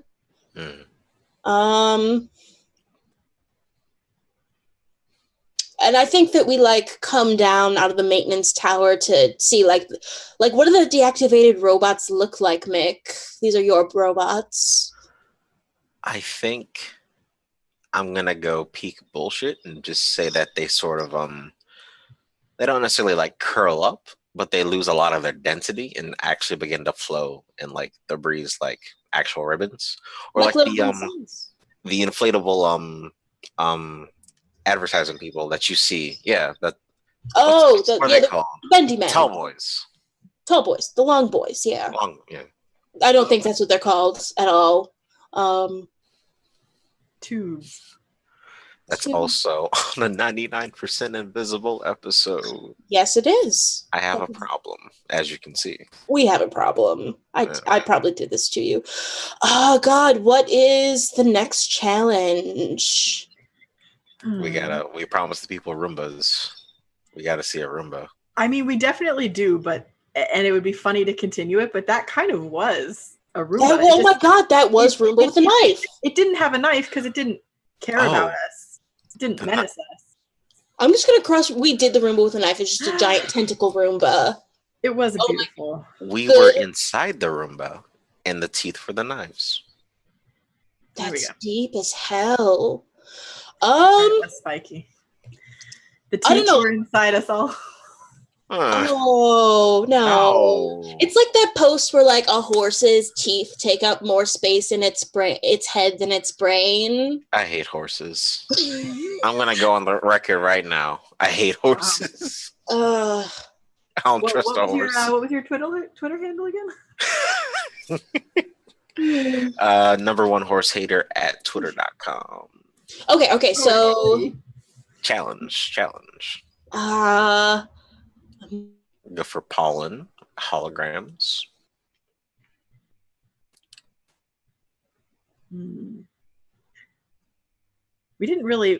Nobody marked off Siren Song, but that has potential. Oh, Siren Song. I don't think we can push prom. That might be a game. No, where's Siren Song? What column is it in? Far right, second one. Okay, yeah. So maybe that's. I've been letting you guys pick the challenges for me. I don't really care though. Maybe the I think that Dr. Lauricella is going to be the obstacle in this one, in part. I think that the beacon has been like booping steadily as you've gone along. Like this whole thing, like the extremely dramatic Bear McCreary score that we've got for this TV show. That's quite a budget we got. I know, we got those pretentious string quartets, we got those taiko drums. Yes. How dare you? That was the first concert I ever paid for, was going to see Bear McCreary in LA. Really? Yeah, it was all Battlestar. Jealous. I'm so jealous. I'm so jealous. Eric, I think you're muted, but yeah. It was very good. I have like all 4 of those soundtracks plus the Plan and Razor. So like I think that like the booping sort of like resolves into a melody a la all along the Watchtower in Battlestar Galactica, yes. And like at first it's only like the duck who can hear it, and like she just starts like walking away from you guys. It's that do do do do do do do. Let's just go full Battlestar. What the fuck ever. I have been drumming that on my knees. Yes, look, it's iconic for a reason. And yeah, she's just like walking away, and you guys can also hear this do do do do do do do do do do. And like you. And yeah, that's what's happening. Like you can feel it, like a hand in the back of your mind starting to squeeze, and it's taken. Dr. Lauricella has taken the proverbial L, because her name starts with L, because she's the one who's been listening most closely to it the whole time. What do you guys do with this song entrancing you? Oh, I'm starting the timer. Okay. Doctor, does she respond if we kind of go I think she just starts humming along with the sound. It's weird how they've seen Battlestar Galactica on this planet. So yeah, like she's walking, like she stumbles over a rock. She's got like the spy pad held close to her chest, so you guys can't get it away from her. And the song is tightening its grip. Maybe you like feel a little bit sleepy. You've got the temptation to just let it take you. I think for this one, let's see, because I've been researching human behavior, and I feel like our doctor is pretty easy to get riled up. No, never in my life. Hey, calm down. And an easy way of riling up people is after they're like experiencing like a constant relaxing rhythm is to purposely go off key. Oh. Yeah, at really significant points. Yeah. And I guess Lieutenant is going to slowly do that, slowly sort of build up the sound of it, because Lieutenant appreciates music in her craft, that is jazzercise and etc. But she moves to the beat. She moves with the beat. She does not let the beat move her. Okay, I'm stop. I mean, I think that's really, really good, and I'm going to stop the timer for that one. So yeah, just like a sine wave against a cosine wave. I know math. I don't know what that means. It sounded mathematical though. Mad mathematical. Mad math. Fury Road. I'm the worst. So yeah, play this out. Tell me what this looks like. So I guess in this instance, it would be you going do do do do do do do do, and it's just like every now and again, Lieutenant just sort of goes off key, and it's just like that, or like makes a weird sort of honking noise. Yeah. Or like just pushing over like a random cart, and like if the doctor's heading off towards like a certain area, then the lieutenant's making a noise towards that sort of midpoint between them and the and their other crewmate, so that the doc sort of pulls back towards the lieutenant, because lieutenant figures that the doc's going to be coming at them saying, "Hey, what the fuck? This is my jam." And I think that's exactly what happens. Like, you do that, you make one.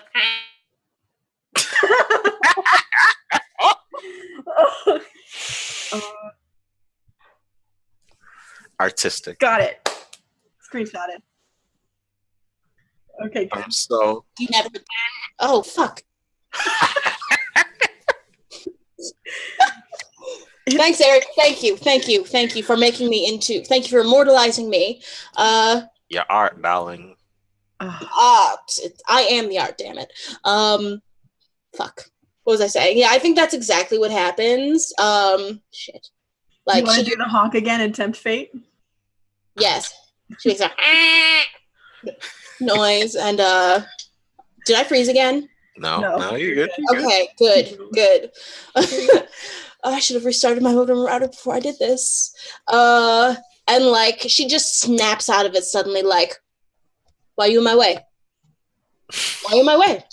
What's wrong with you, man? What's wrong with you, fam? Like, what's wrong? What's good? What's good? The music was pretty good, but this was my joints. I mean, you can record it. That's a thing that we can do as human beings. I could sing it for you. I mean, we've pretty much got it down by this point, right? It was like da na na na da na da na na, right? I got you. Dun dun dun dun dun dun. Hey, that part too. Hey. How long was I out? How long was I listening to that? Anyway.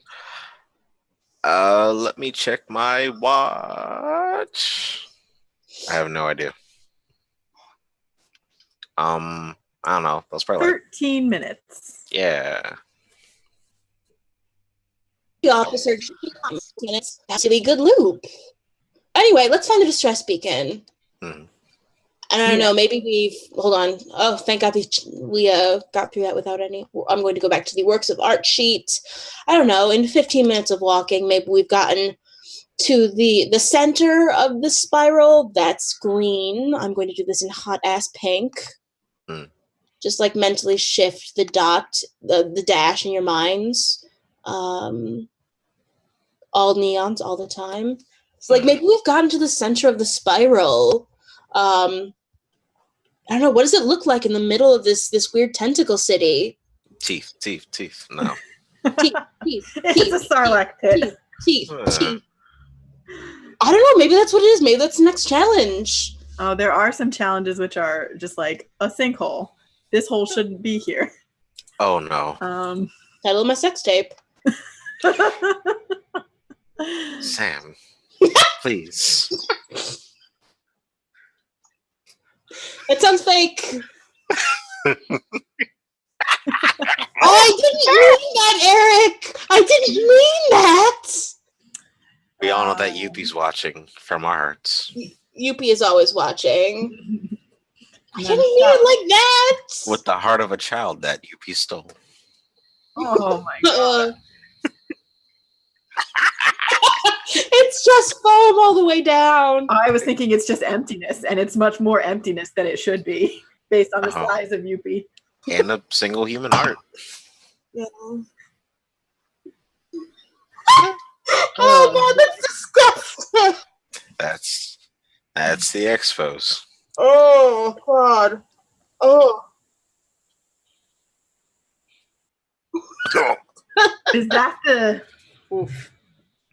Is that what we see? A beating heart? Oh, I like that. Oof. Yeah, man, that's good. Man, this place sucks. I'm adding Yuppie to the list of challenges. No. Okay, all right. Okay, so Kai, it's your challenge to frame. So we've come to the heart of the city. What is here that we have to traverse? And it stands between us and the signal, the source of the signal. Did I mark? Well, I don't want a sinkhole. I don't want Yuppie. I really don't. It could be eggs. Eggs? That does potentially set up something for later, but you won't be able to use Jonathan's eggs hours. Egg you know what? Let's combine a few. All right, I'm ready. Say that there is. Found a dog. I did like find a dog because that is good and distracting. But I feel like that is a little too close to the siren song that we just did. True. Yeah. So let's go with it is kind of a sinkhole of some sort. Okay, crossing the sinkhole off. And so you would think that you could just, it's a very wide hole. You can't, there isn't an easy way to go around it. It would just take too much time. So you think, we could just go in, across, back up. But no, because it is a nest of eggs at the bottom. Oh. Okay, I'm starting the challenge. Starting the timer. I should have started a couple seconds ago. Okay, we can just be silent for 10 seconds. No, it's okay. So yes, it is. Where is it? Nest of eggs, and we mark nest of eggs. Okay. Yeah. God, do we like what are the eggs like at the bottom? Like what are like? Are they slimy when we step on them? Same You're texture stepping on them? Oh, okay. Yeah, like I feel like we get down to the bottom of this pit and like we step in something that makes us realize that like, oh shit, these are eggs. Yeah, they are not smooth. They're not smooth, hard bird eggs. They're definitely a little bit more frog egg or fish egg like. They're kind of gelatinous, and they have got your feet a little bit stuck. I didn't realize you would be stepping straight on them. Yeah. But if that's how you roll, then neither did the eggs. Yeah, neither did the eggs. Fortunately, they have a really thick layer of goo, so they're probably safe. They're probably safe in there. My shoes will never be the same. Oh yeah, you're wearing flats. They're steel-toed flats. True. Yeah, but that means the top of your foot is gonna get some goo. Oh no, leotard tights, very resilient. 50s in here. It's true. Those kind with the what are those kind of pants called where they have the stirrups? Yes, stirrups. Ugh. That's jazzercise, my friend. No, if you're gonna do it, you're gonna do it right. I think like Dr. Lauricella immediately tries to scramble back up the side of the hole, like back up the rope, but like she realizes it's futile and the only way out is through. I don't know what's the LT doing? We'll move us back to the backstory sheets. What would the LT do in the situation? Also, what it's worth, I forgot to mention this, but like once you've played your backstory card, I forgot about this this very moment, you can use those skills at any time. That is a thing that I remembered. So I think that I think the doc is going to say, hey, look over there, and like pull up her Yuppie cap a little bit. And to like try and get a lay of the land. Through like spare devil powers. Okay. She definitely sees a bit of, you can keep walking over the eggs, but it's going to make you slow and you don't know what's going to come out of the sides of the sinkhole. So you've got a little bit more of a path. And you see Jonathan just like going for it, like cartwheeling, not cartwheeling, like handsprings. Yeah. The full Biles. Yeah. Full Simone Biles. Yes. But yeah, like you can see where she's going, and you can see that there's a few other alternatives to try to pass without stepping all over and like. Oh, that's a noise. Sorry. And the hand motion. This is a session of noises. I look up at the LT and I'm like, we should follow her. Yes. I'm not going to do a backflip. You can't make me. I don't get paid enough. I'll spot you, she yells. It starts coming back. Oh god, it echoes. Oh no. Yes, and like it does. Like the egg shake. Actually, what would you say is the size? What are the size of these eggs? Yeah, how big are they? Are they like medicine ball size? Because I can do something terrible with that. Oh no. I was thinking yoga ball, but you know what? Maybe some of them are still medicine ball sized. They were big tentacle teens, weren't they? Yeah. Well, I didn't give a size, but like, yeah, I guess they're big tentacle teens. Yeah. But like, I was thinking like chunks of concrete. They're pretty big. Yeah. Strong bones and such. Lots of calcium. Yeah. Eat entire cows. I feel like in this Good strong scenario, beaks. no, that's bad. No. Medicine ball sized. That's a known staple of most workout videos. Mm-hmm.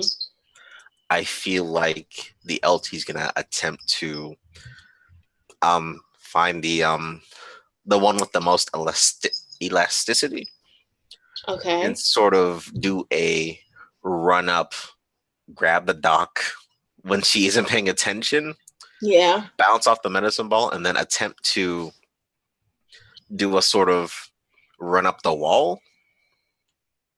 Nice. If you know what I mean. Yeah.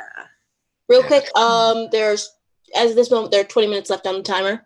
I think that's I think that solves it. It doesn't have to use a new card, and I think that definitely uses the skills that you've already think, so you can stop it. Okay, all right. So yeah, I guess we play this out a little bit more. So Dr. Lorcel is fucking hollering. What are you doing? Oh my god, I don't get paid enough for this shit. Language, there are children listening. The eggs. I don't care. Put me down. Oh my god. Through the shells. They can't hear through the shells. It's okay. Jonathan's already back up at the top of the wall. Yeah. Like done something. How do you know that? We can only hope. Biology. Oh, I took biology too. I didn't take egg biology. That's the problem. That's the problem then. It was a specific class. It was an elective. Oh. Forward your and like we're like doing this screaming conversation as the lieutenant is like running us along walls. Yes. Yeah. Oh. Yeah. Also, like, is the LT like unusually strong? It's always leg day. It's always leg day. Yeah. Yeah. So yeah. I like the idea of that scene being like you're still you get it back up to the surface level with the our other crewmate, and you two are still just yelling at each other. Not the top of our lungs. And you're just like 1 foot away from one another. Forward me the email next time. Okay, now I know. But make sure it's CC and not BCC. I think there's a different. Oh, we're right next to each other. Hi. She's strong. Yeah. Oh yeah. It's just like catching your breath is just like. That's great. Do you need a break? Do you need some protein? Protein. Do you need some protein? I want to say no. So much. I didn't even think of that. Do you know I want? A big plate of scrambled eggs. Oh my god. Earth eggs. Oh, okay. That we got on the ship. Do you remember those? Yeah. It was weird because I didn't notice that the eggs were on the supply list, but I guess they just got stuck in. Huh, yeah, that's weird. How did we get fresh eggs in space? Yeah. Huh. Who could say? Who could even say? They were really big. Like, I had a fried egg once, and it was the size of my plate. Yeah. Wow. I had what a big, strong, healthy egg. Yeah. The Arnold Schwarzenegger of eggs.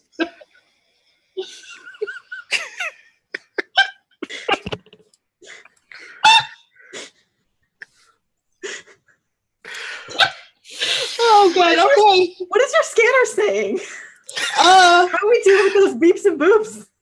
What? Did you say beaks and boops? I didn't, but I could have. Beeps. We're not talking about the beeps ever again.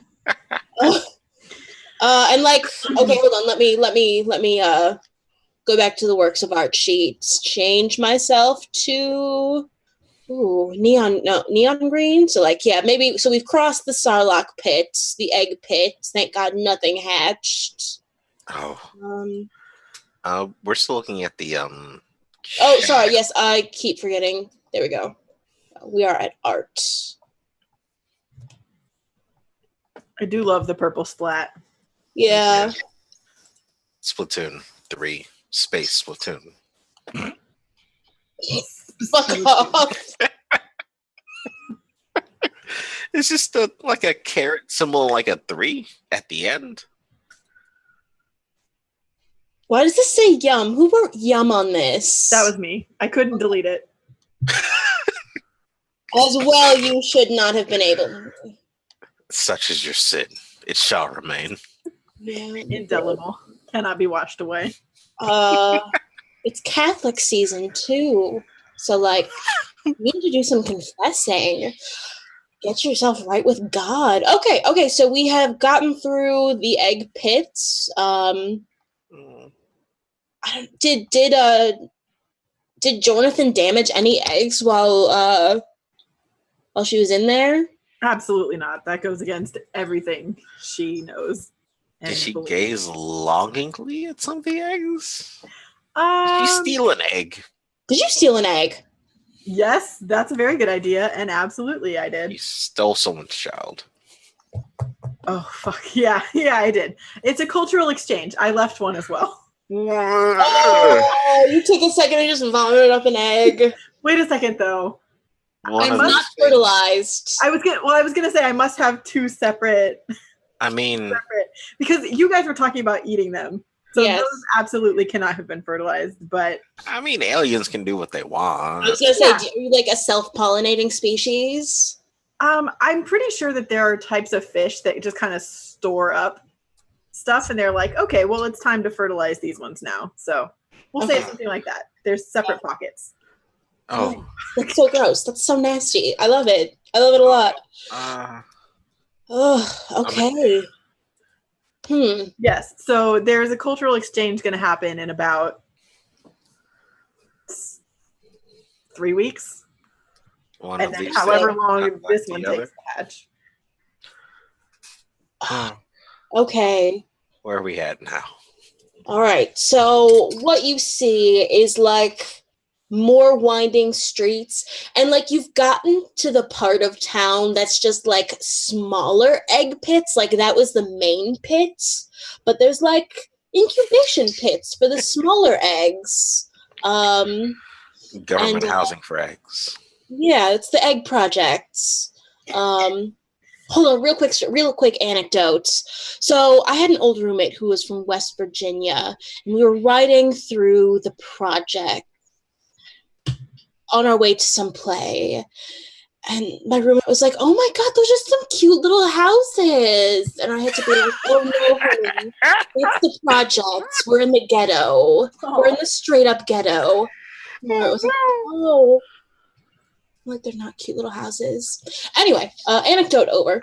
I know what this is. Okay, so we've gotten to like the egg government housing. So I guess this abandoned city is not actually an abandoned city at all. Maybe it's just where the species raises their young. So yeah, everyone's cleared out to leave the eggs peaceful. Yes, and like to avoid the shitty teens. Or like maybe they hatch and they grow really quickly and they just grow up in this city. So I think that the final challenge is going to be holograms gone haywire. And I think that like these are guard holograms who sort of like flicker into being between egg pits. There's like 5 or 6 of them, but who can tell because they're not very good holograms. And they're focused on you, Jonathan. They know that an egg was removed from the egg pits. They're looking right at you. And they say something in like the same musical language that the stress beacon was from. So like it's the opera house theme from Battlestar Galactica. Yeah. We're committed to it. You're committed to it. Can you tell I listened to these soundtracks 1,000 times in the last 10 years? Always on brand. Always on brand. Right and tight. So yeah, And they fan out, and you can see them like flickering wildly. This must be what the adult of the species looks like 10-foot tall masses of tentacles. But their AI pathing is a little wrong, so they're like going through each other and colliding with the sides of buildings and sort of phasing slightly into them and slightly out of them. And yeah, you got 10-foot tall tentacle alien holograms bearing down on you, demanding you get the sense, the return of the egg. Return the slab. What do you do? Slab. The slab? I can't say it. It's slab. The slab.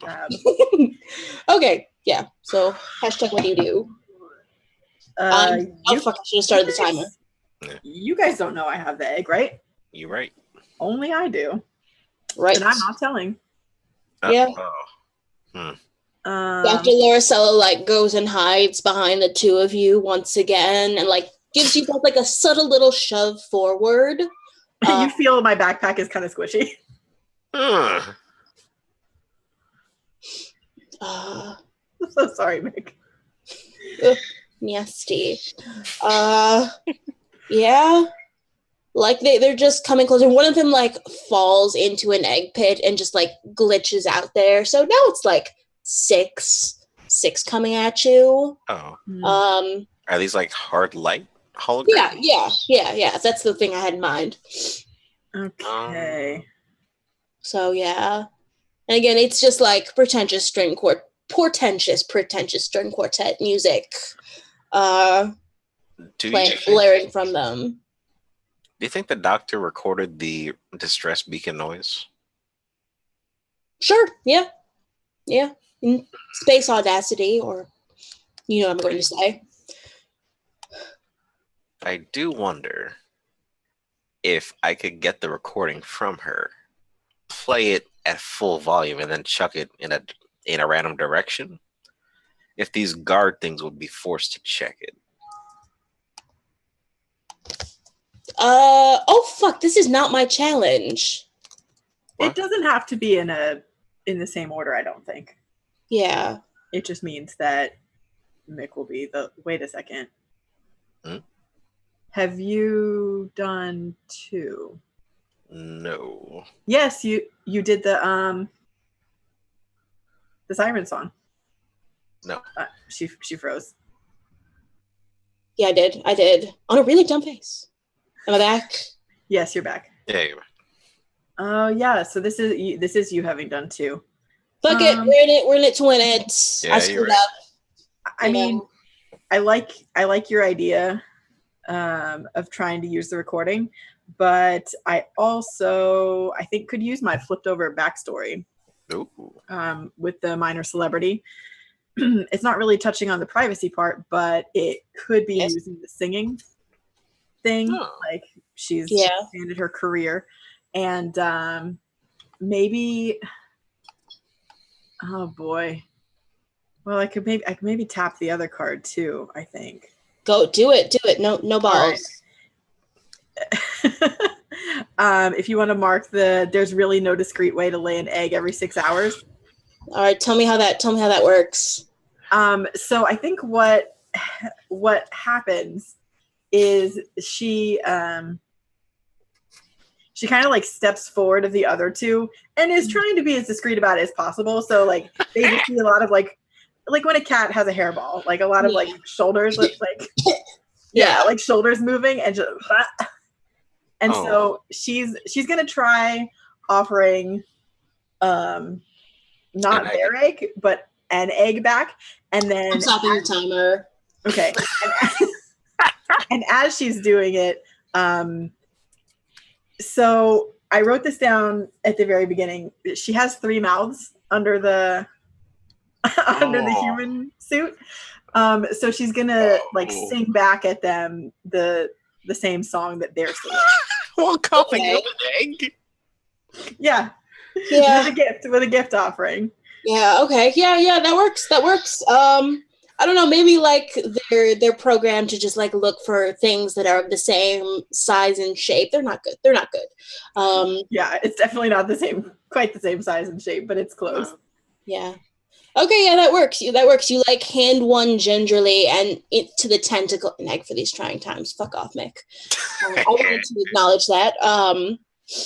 Yeah, it just like reaches out like 5 tentacles and very gently takes your egg and goes into the mass of hard light, and it sort of like goes to the main egg pits, and that's that.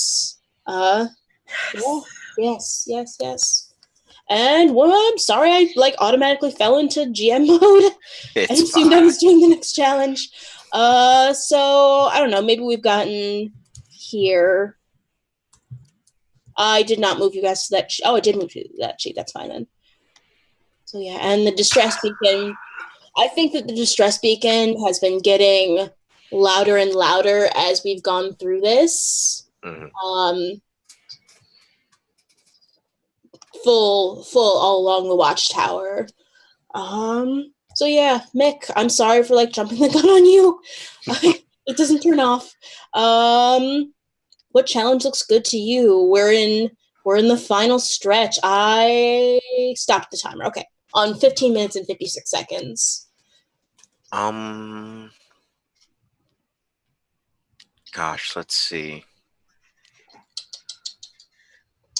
Buddy. Let's see. My cat wants to get out, but like I'm in the middle of some shit. Right. Yeah. Are we at the final challenge, or are we still leading up? This is in fact the final challenge. But if you want to set the scene a little bit.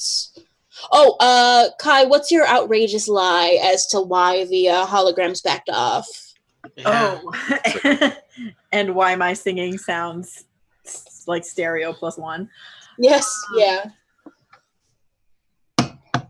Okay. I think I'm going to a little bit steal your idea, if I can, Mick, of saying that, or I'm going to say that. Oh, I got that recording off your device dock and played it back at them, and it worked. Huh. What was that wet coughing noise? They have a lot of tentacles, like tentacle sounds. Yeah, that is a not human thing. The tentacle sounds. Yeah. I froze. Oh. Hello. Hi. Yeah. Did you say something? No, I didn't. I was listening. I realized that I froze and I just put the sunglasses on for the bit. It's a very good bit. Yeah. So I think that's the outrageous lie is don't worry about it. It was them making noises and me playing my cell phone. Yeah. Oh. Okay. So Mick, yeah. I think it's just like the egg pits, like the little egg pits as far as the eye can see. Mm. And there's like are we all back on the challenge sheet? Yes. There's like you can see now that there are sort of like family markers. There's like some sort of written language indicating like giving each pit names. And I don't know, like I feel like we can see now what this distress beacon is coming from. I don't have any ideas though. I don't have a single idea in my head. I think I got something.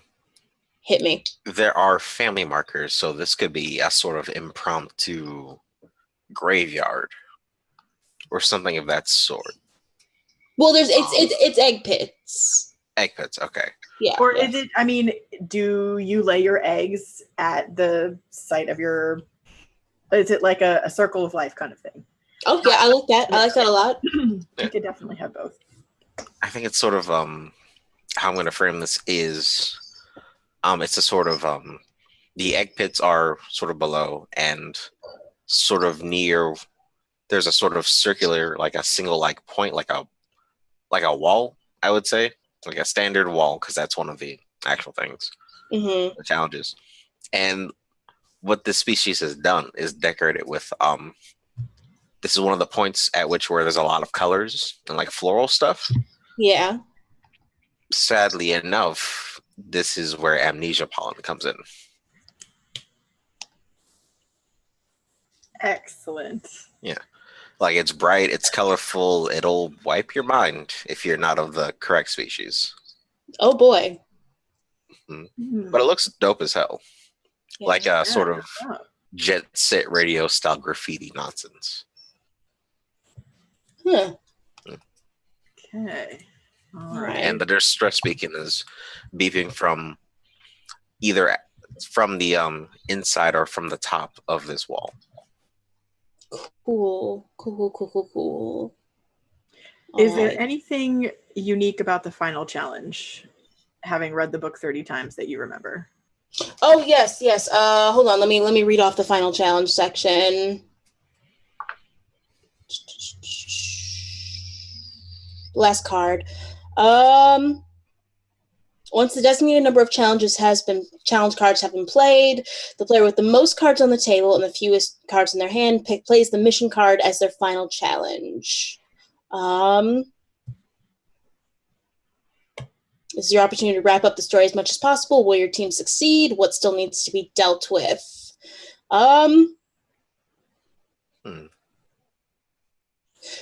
Actually, Mick, could you reiterate what you said just then? I honestly was trying to be smooth about this, but I had to mute my sound for 2 seconds. So I got destroy your mind and Kai saying something about a wall. So I was thinking of a sort of family register style, burial grave, a single, sort of monolith that they use to sort of mark people's names and such onto it. And it's decorated with the amnesiac pollen. Oh, amnesiac pollen. Okay, yes. And it's going to destroy our feeble minds. Yes, but on one of the altars that are surrounding this circular monolith, because they always stay on brand, of course, is the distress beacon, but it's covered in the pollen. Just covered in it.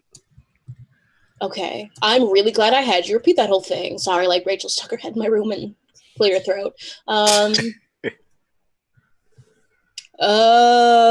Okay. So what the fuck is it? There we go. Amnesia pollen. Okay. I'm once again going to use I'm starting the timer. We've got 15 minutes left. We'll be fine. There we go. We started. 15:52. So I'm going to. So if we come close to this thing, if we touch it, it's going to try and wipe our minds. Presumably. Okay. All right. So I look at our navigator and I ask, you've got the sick flips. I do. And she says it like it's some kind of disease. I do. Do you think the you could? LT's just sneezing in the background. Oh no.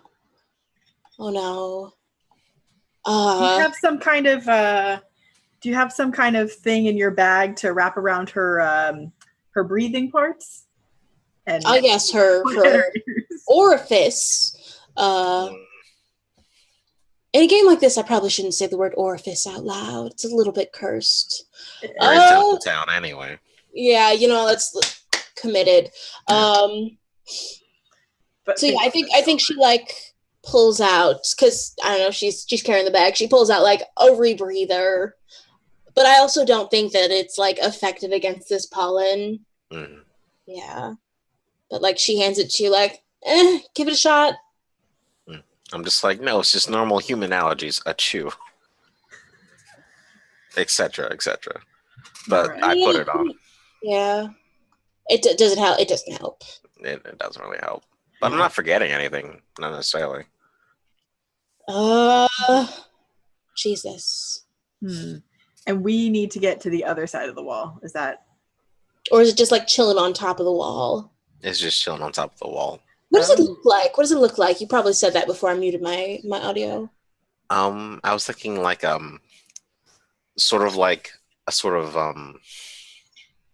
wall in the loosest sense, a sort of building installation, like a pedestal, a monolith with little holding trays at multiple levels, and it sort of extends into the sky. Oh, real high. Yeah. And the tracking or the distress beacon is, I don't know, on the third or fourth story. Maybe, yeah, I think the third story. Okay. And it looks like it's caked in the pollen. But what does the distress beacon itself look like?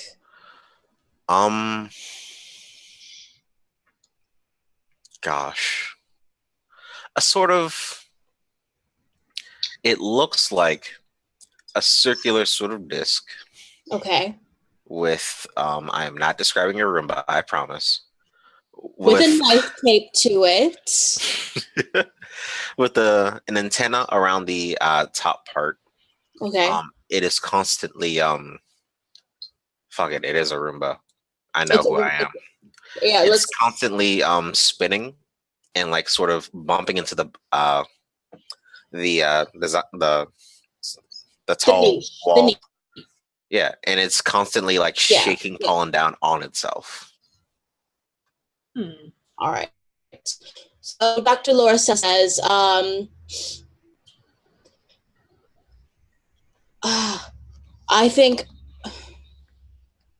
I'm going to blow. Do I want to blow my cover? No, but I'm going to invoke past the deep cover part of your practicum, so you can finally get your spy third class license. I think that just like shimmying, I think that her species has a very large lung capacity. Whatever it is, blows, and just sort of takes a deep breath and does the Louis Armstrong. Yeah. And I think she just like shimmies up 3 stories. Like you see her like sort of like put a hand on the LT's shoulder, put a hand on Jonathan's shoulder and says, "This is a thing that I have to do myself. This is the final exam." Yeah. It's not the final exam. It's really not. No. There's like orbital observers watching how she does her cover, but like this has nothing to do with anything. And as you say final exam, I don't know if you like launch off our shoulders or whatever, but I think I turned to the lieutenant. I'm like, final exam. I'm just sneezing. I'm just like, I don't know, man. So yeah, she just like shimmies up. Well. Man, shit. Oops. Well. Will Doc ever shimmy up? Will our hearts ever shimmy down? Find out next time. Honestly, every time. Oh yeah, so yeah, she just with her cheeks sort of comically Louis Armstronged. She just shimmies up there, tucks the thing in her pocket, and comes back down with it. And I don't know, like what does the sound like? It's like it's like the full Battlestar Galactica all along the Watchtower with like the guitar ensemble. It's really well done. It's just the 8-bit version of it. Oh, it's the MIDI.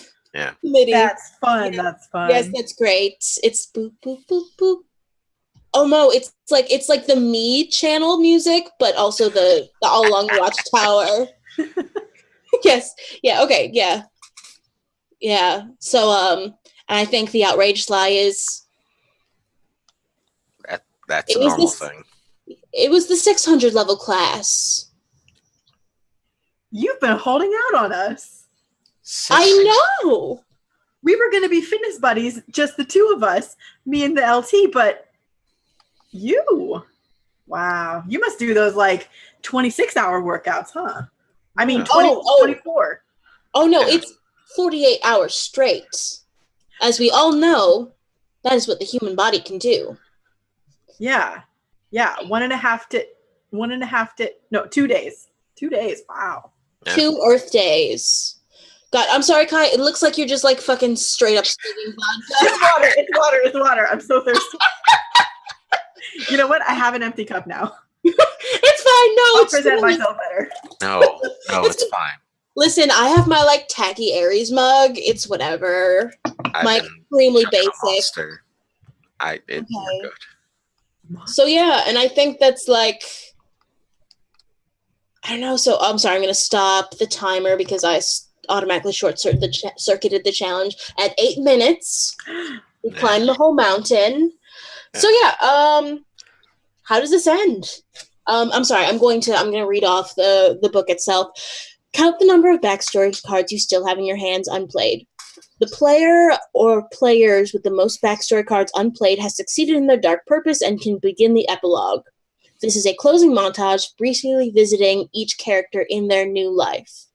Going around the circle 3 times, each player turns over their alien ID if it was still unrevealed and tells a portion of the end of the story. For each backstory card in their hand, they can narrate a description of their individual success. So Mick, you get 2, and me and Kai each get 1. And then for each backstory card that we've played, we can either narrate a consequence of our failure or describe something about their interpersonal relationships as they now stand. And montage scenes need not be related to the card you're playing. So yeah, let's really quick draw our alien selves and tell each other what our names are. I decided in the course of play that I was some kind of millipede bug alien. Nice. So I'm terrifying. Yeah. Oh, it's completely horrible. Here we go. Yeah. So I'm just drawing a horrible millipede with a lot of arms, and maybe a couple more of those arms busted through the human suits.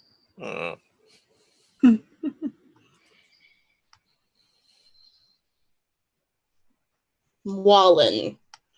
Okay, who wants to reveal their dark alien self next? Yeah. I guess I'll go next. I have never used the drawing tool on this. Yeah, I don't know. Oh God, good luck. Third thing down and free hands. Oh no. Okay. So first, oh no, don't believe in this. First, we draw a shell. Okay. Then draw multiple limbs because it's always leg day. Yes, yes. And my character is a crab person.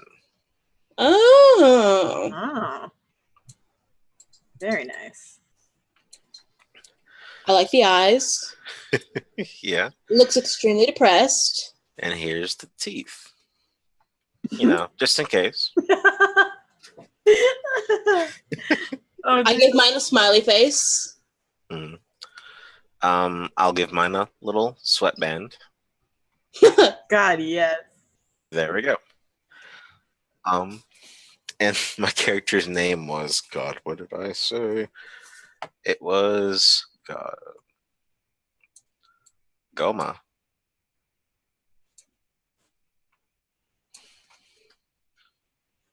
Yeah. Yeah. Yeah, I love bones. That's the simplified version, but I was like, what if it was leg day because I was using 2 legs instead of 1 leg? That's so where good. People usually have the 1 leg. Yes, that's so I just sort of doubled up on it. Okay. So what was your crab alien's name? Goma. Okay, Goma. And how about you, Kai? Okay, so there are the 3 mouths. Okay. Oh, next to each other. Well, one here, one here, one here. Okay. And I think she's kind of rocky, but I don't really know how to draw that. So it will just like a pile of rocks. Well, I guess sort of like the rock monster in Galaxy Quest. Oh, okay, yeah. Shifting rocks. So I don't know. I'll just draw squigglies for that.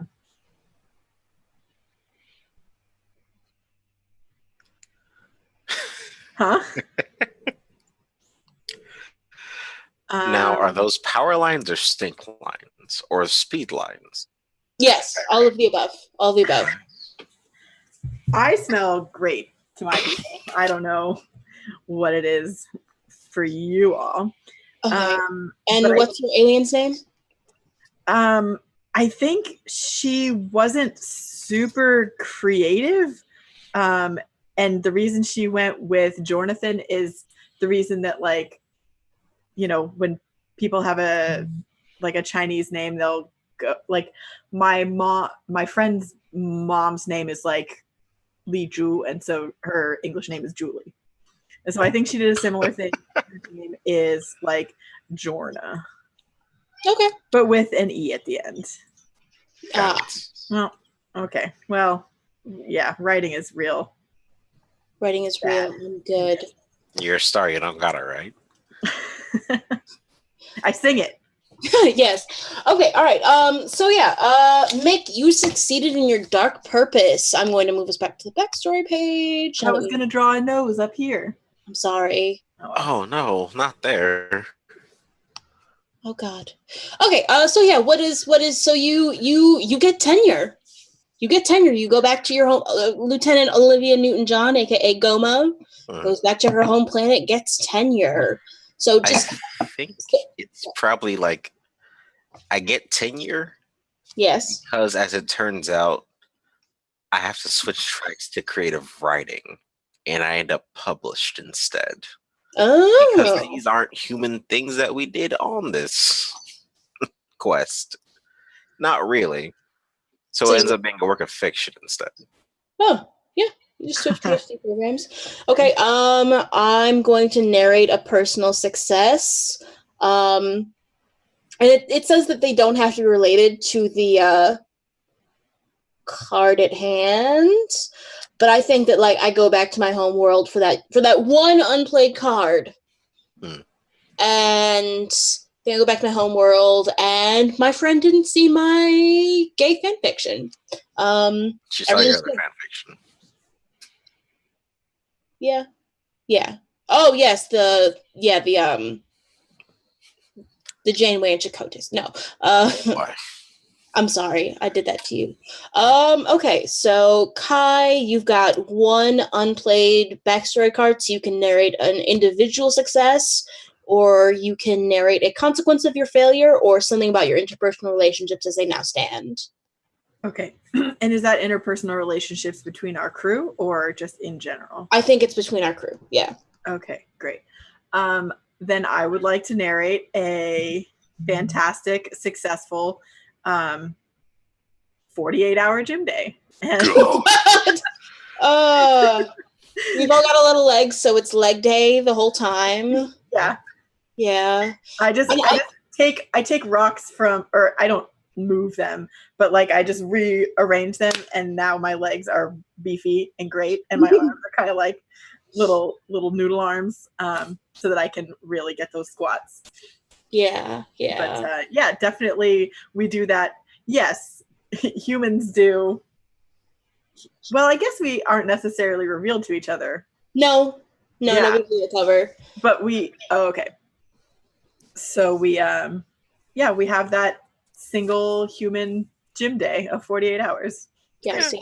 Just going ham on the squats. Like we each do like 1,000 squats each. No problem, because we all have lots of legs. Yeah. We can just switch out if we get tired. All squats. Squats suck. Okay. Mick, you get to narrate another success.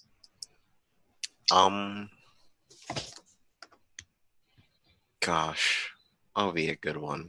And it can be interpersonal? No, just like a general success as a result of you succeeding in your dark purpose.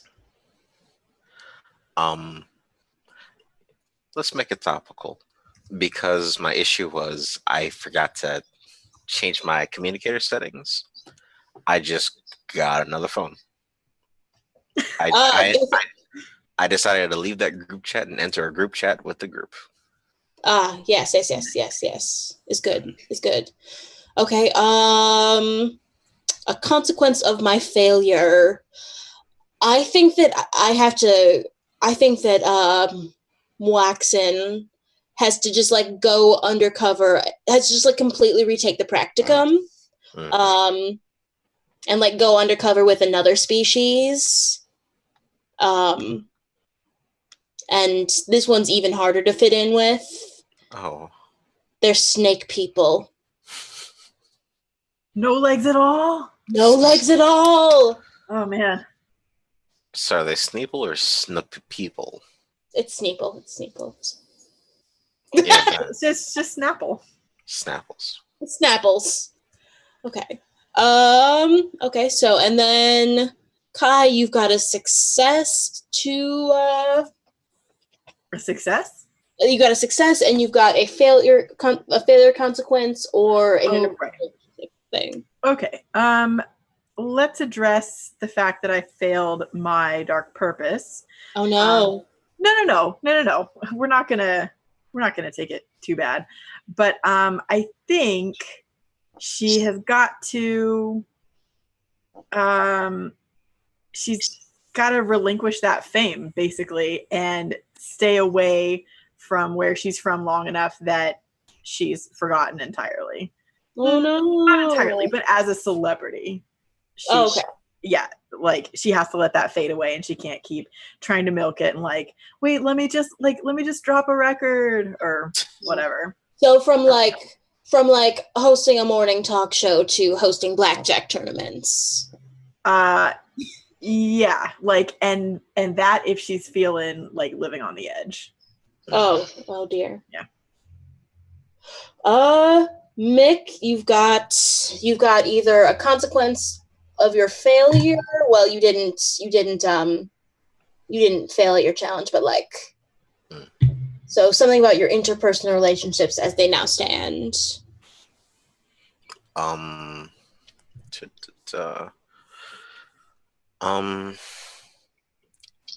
feel like the LT or Goma ends up in a situation where they're teaching to a group of students. Mm-hmm. And eventually I end up on academic probation because my actual body language ends up being too human. Oh, you became the mask. You went native. Yeah, so now it's harder for people to understand me, and it's become a detriment. Okay. It's my turn. Consequence of my failure. I don't end up getting my spy third class license. I'm like if spy third class is the highest class in this numbering system, I get bumped down to spy first class, which is confusing, but my performance is only good enough to rate spy first class. Mm. Okay. And Kai, let's end this on a high note. You've got one success to narrate. One success to narrate.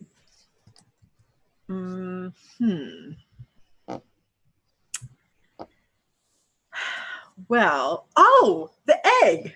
The egg. The egg. Oh, the egg. Yeah. So, I'm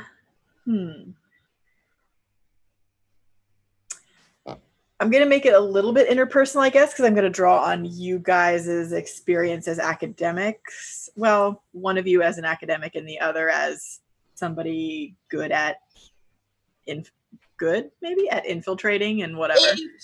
Competent. I shall not raise this egg. Well, so no.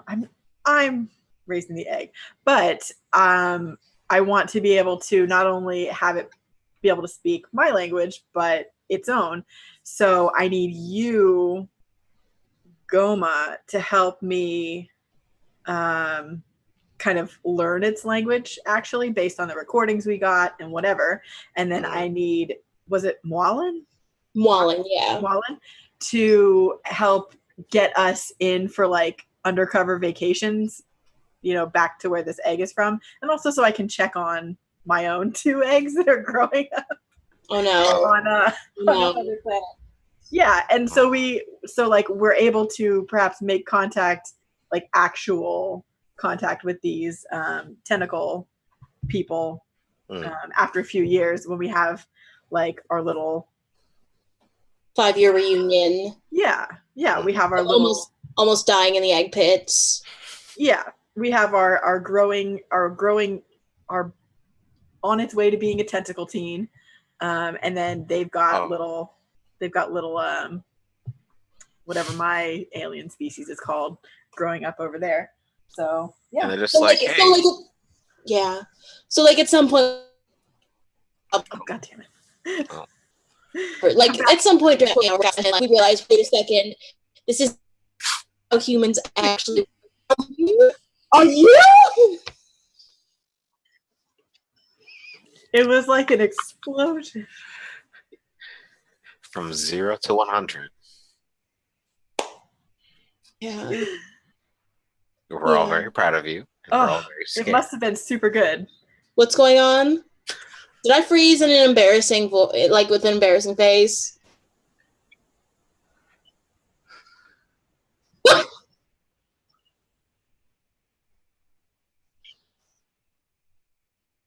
Oh, that's bizarre. Christ. It was the power of the egg, and Christ was not here. All right. Cool and good. So next time I am restarting my modem and router beforehand. Whatever. I'm still great. So real quick, let's run through.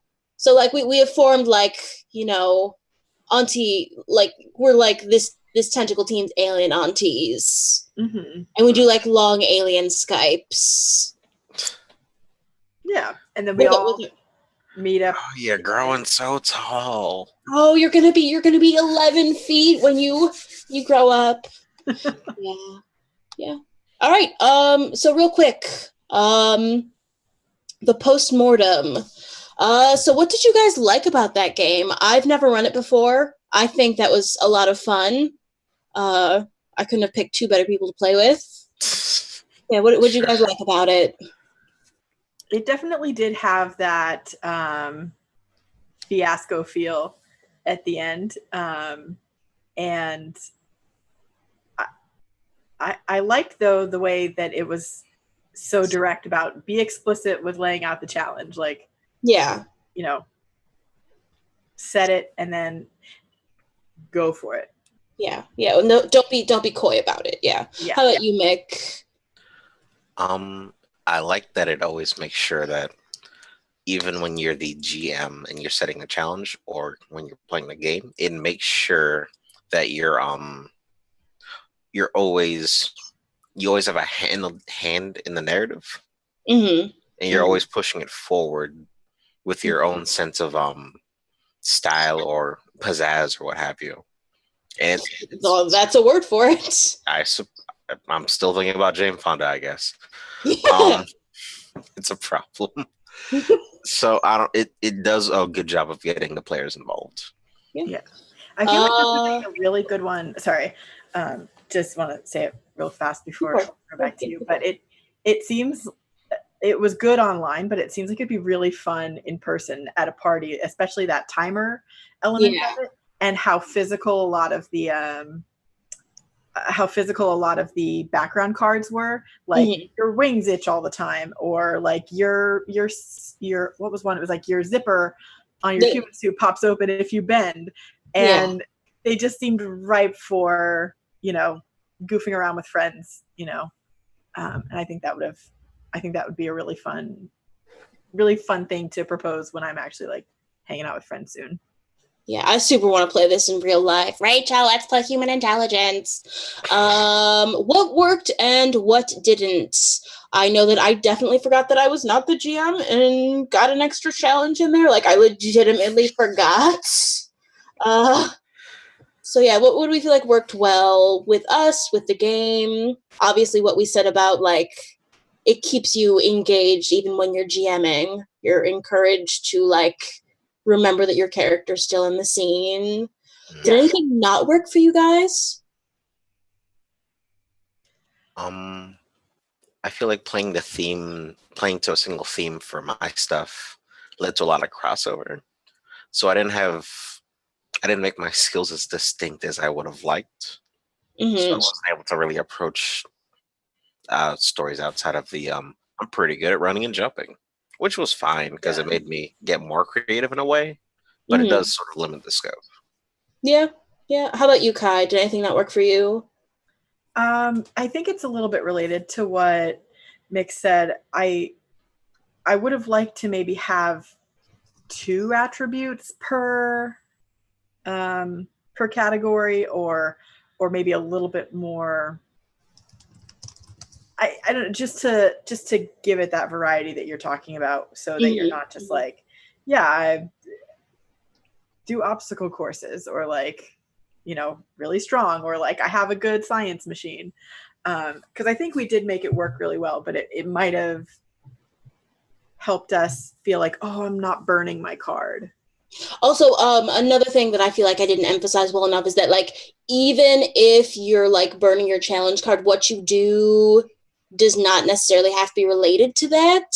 So, like, I could have like said, "Oh, I'm invoking my fanfic card," Oh, and then like retroactively justify, like, done whatever, and then like somehow retroactively justify that. I could have like uh driven that in more. But again, I'm learning this game along with you guys. So, so what was your favorite moment? My personal favorite moment was the egg pit where Loricella and Jornathan were just like yelling at each other yeah, during stick flips time. definitely.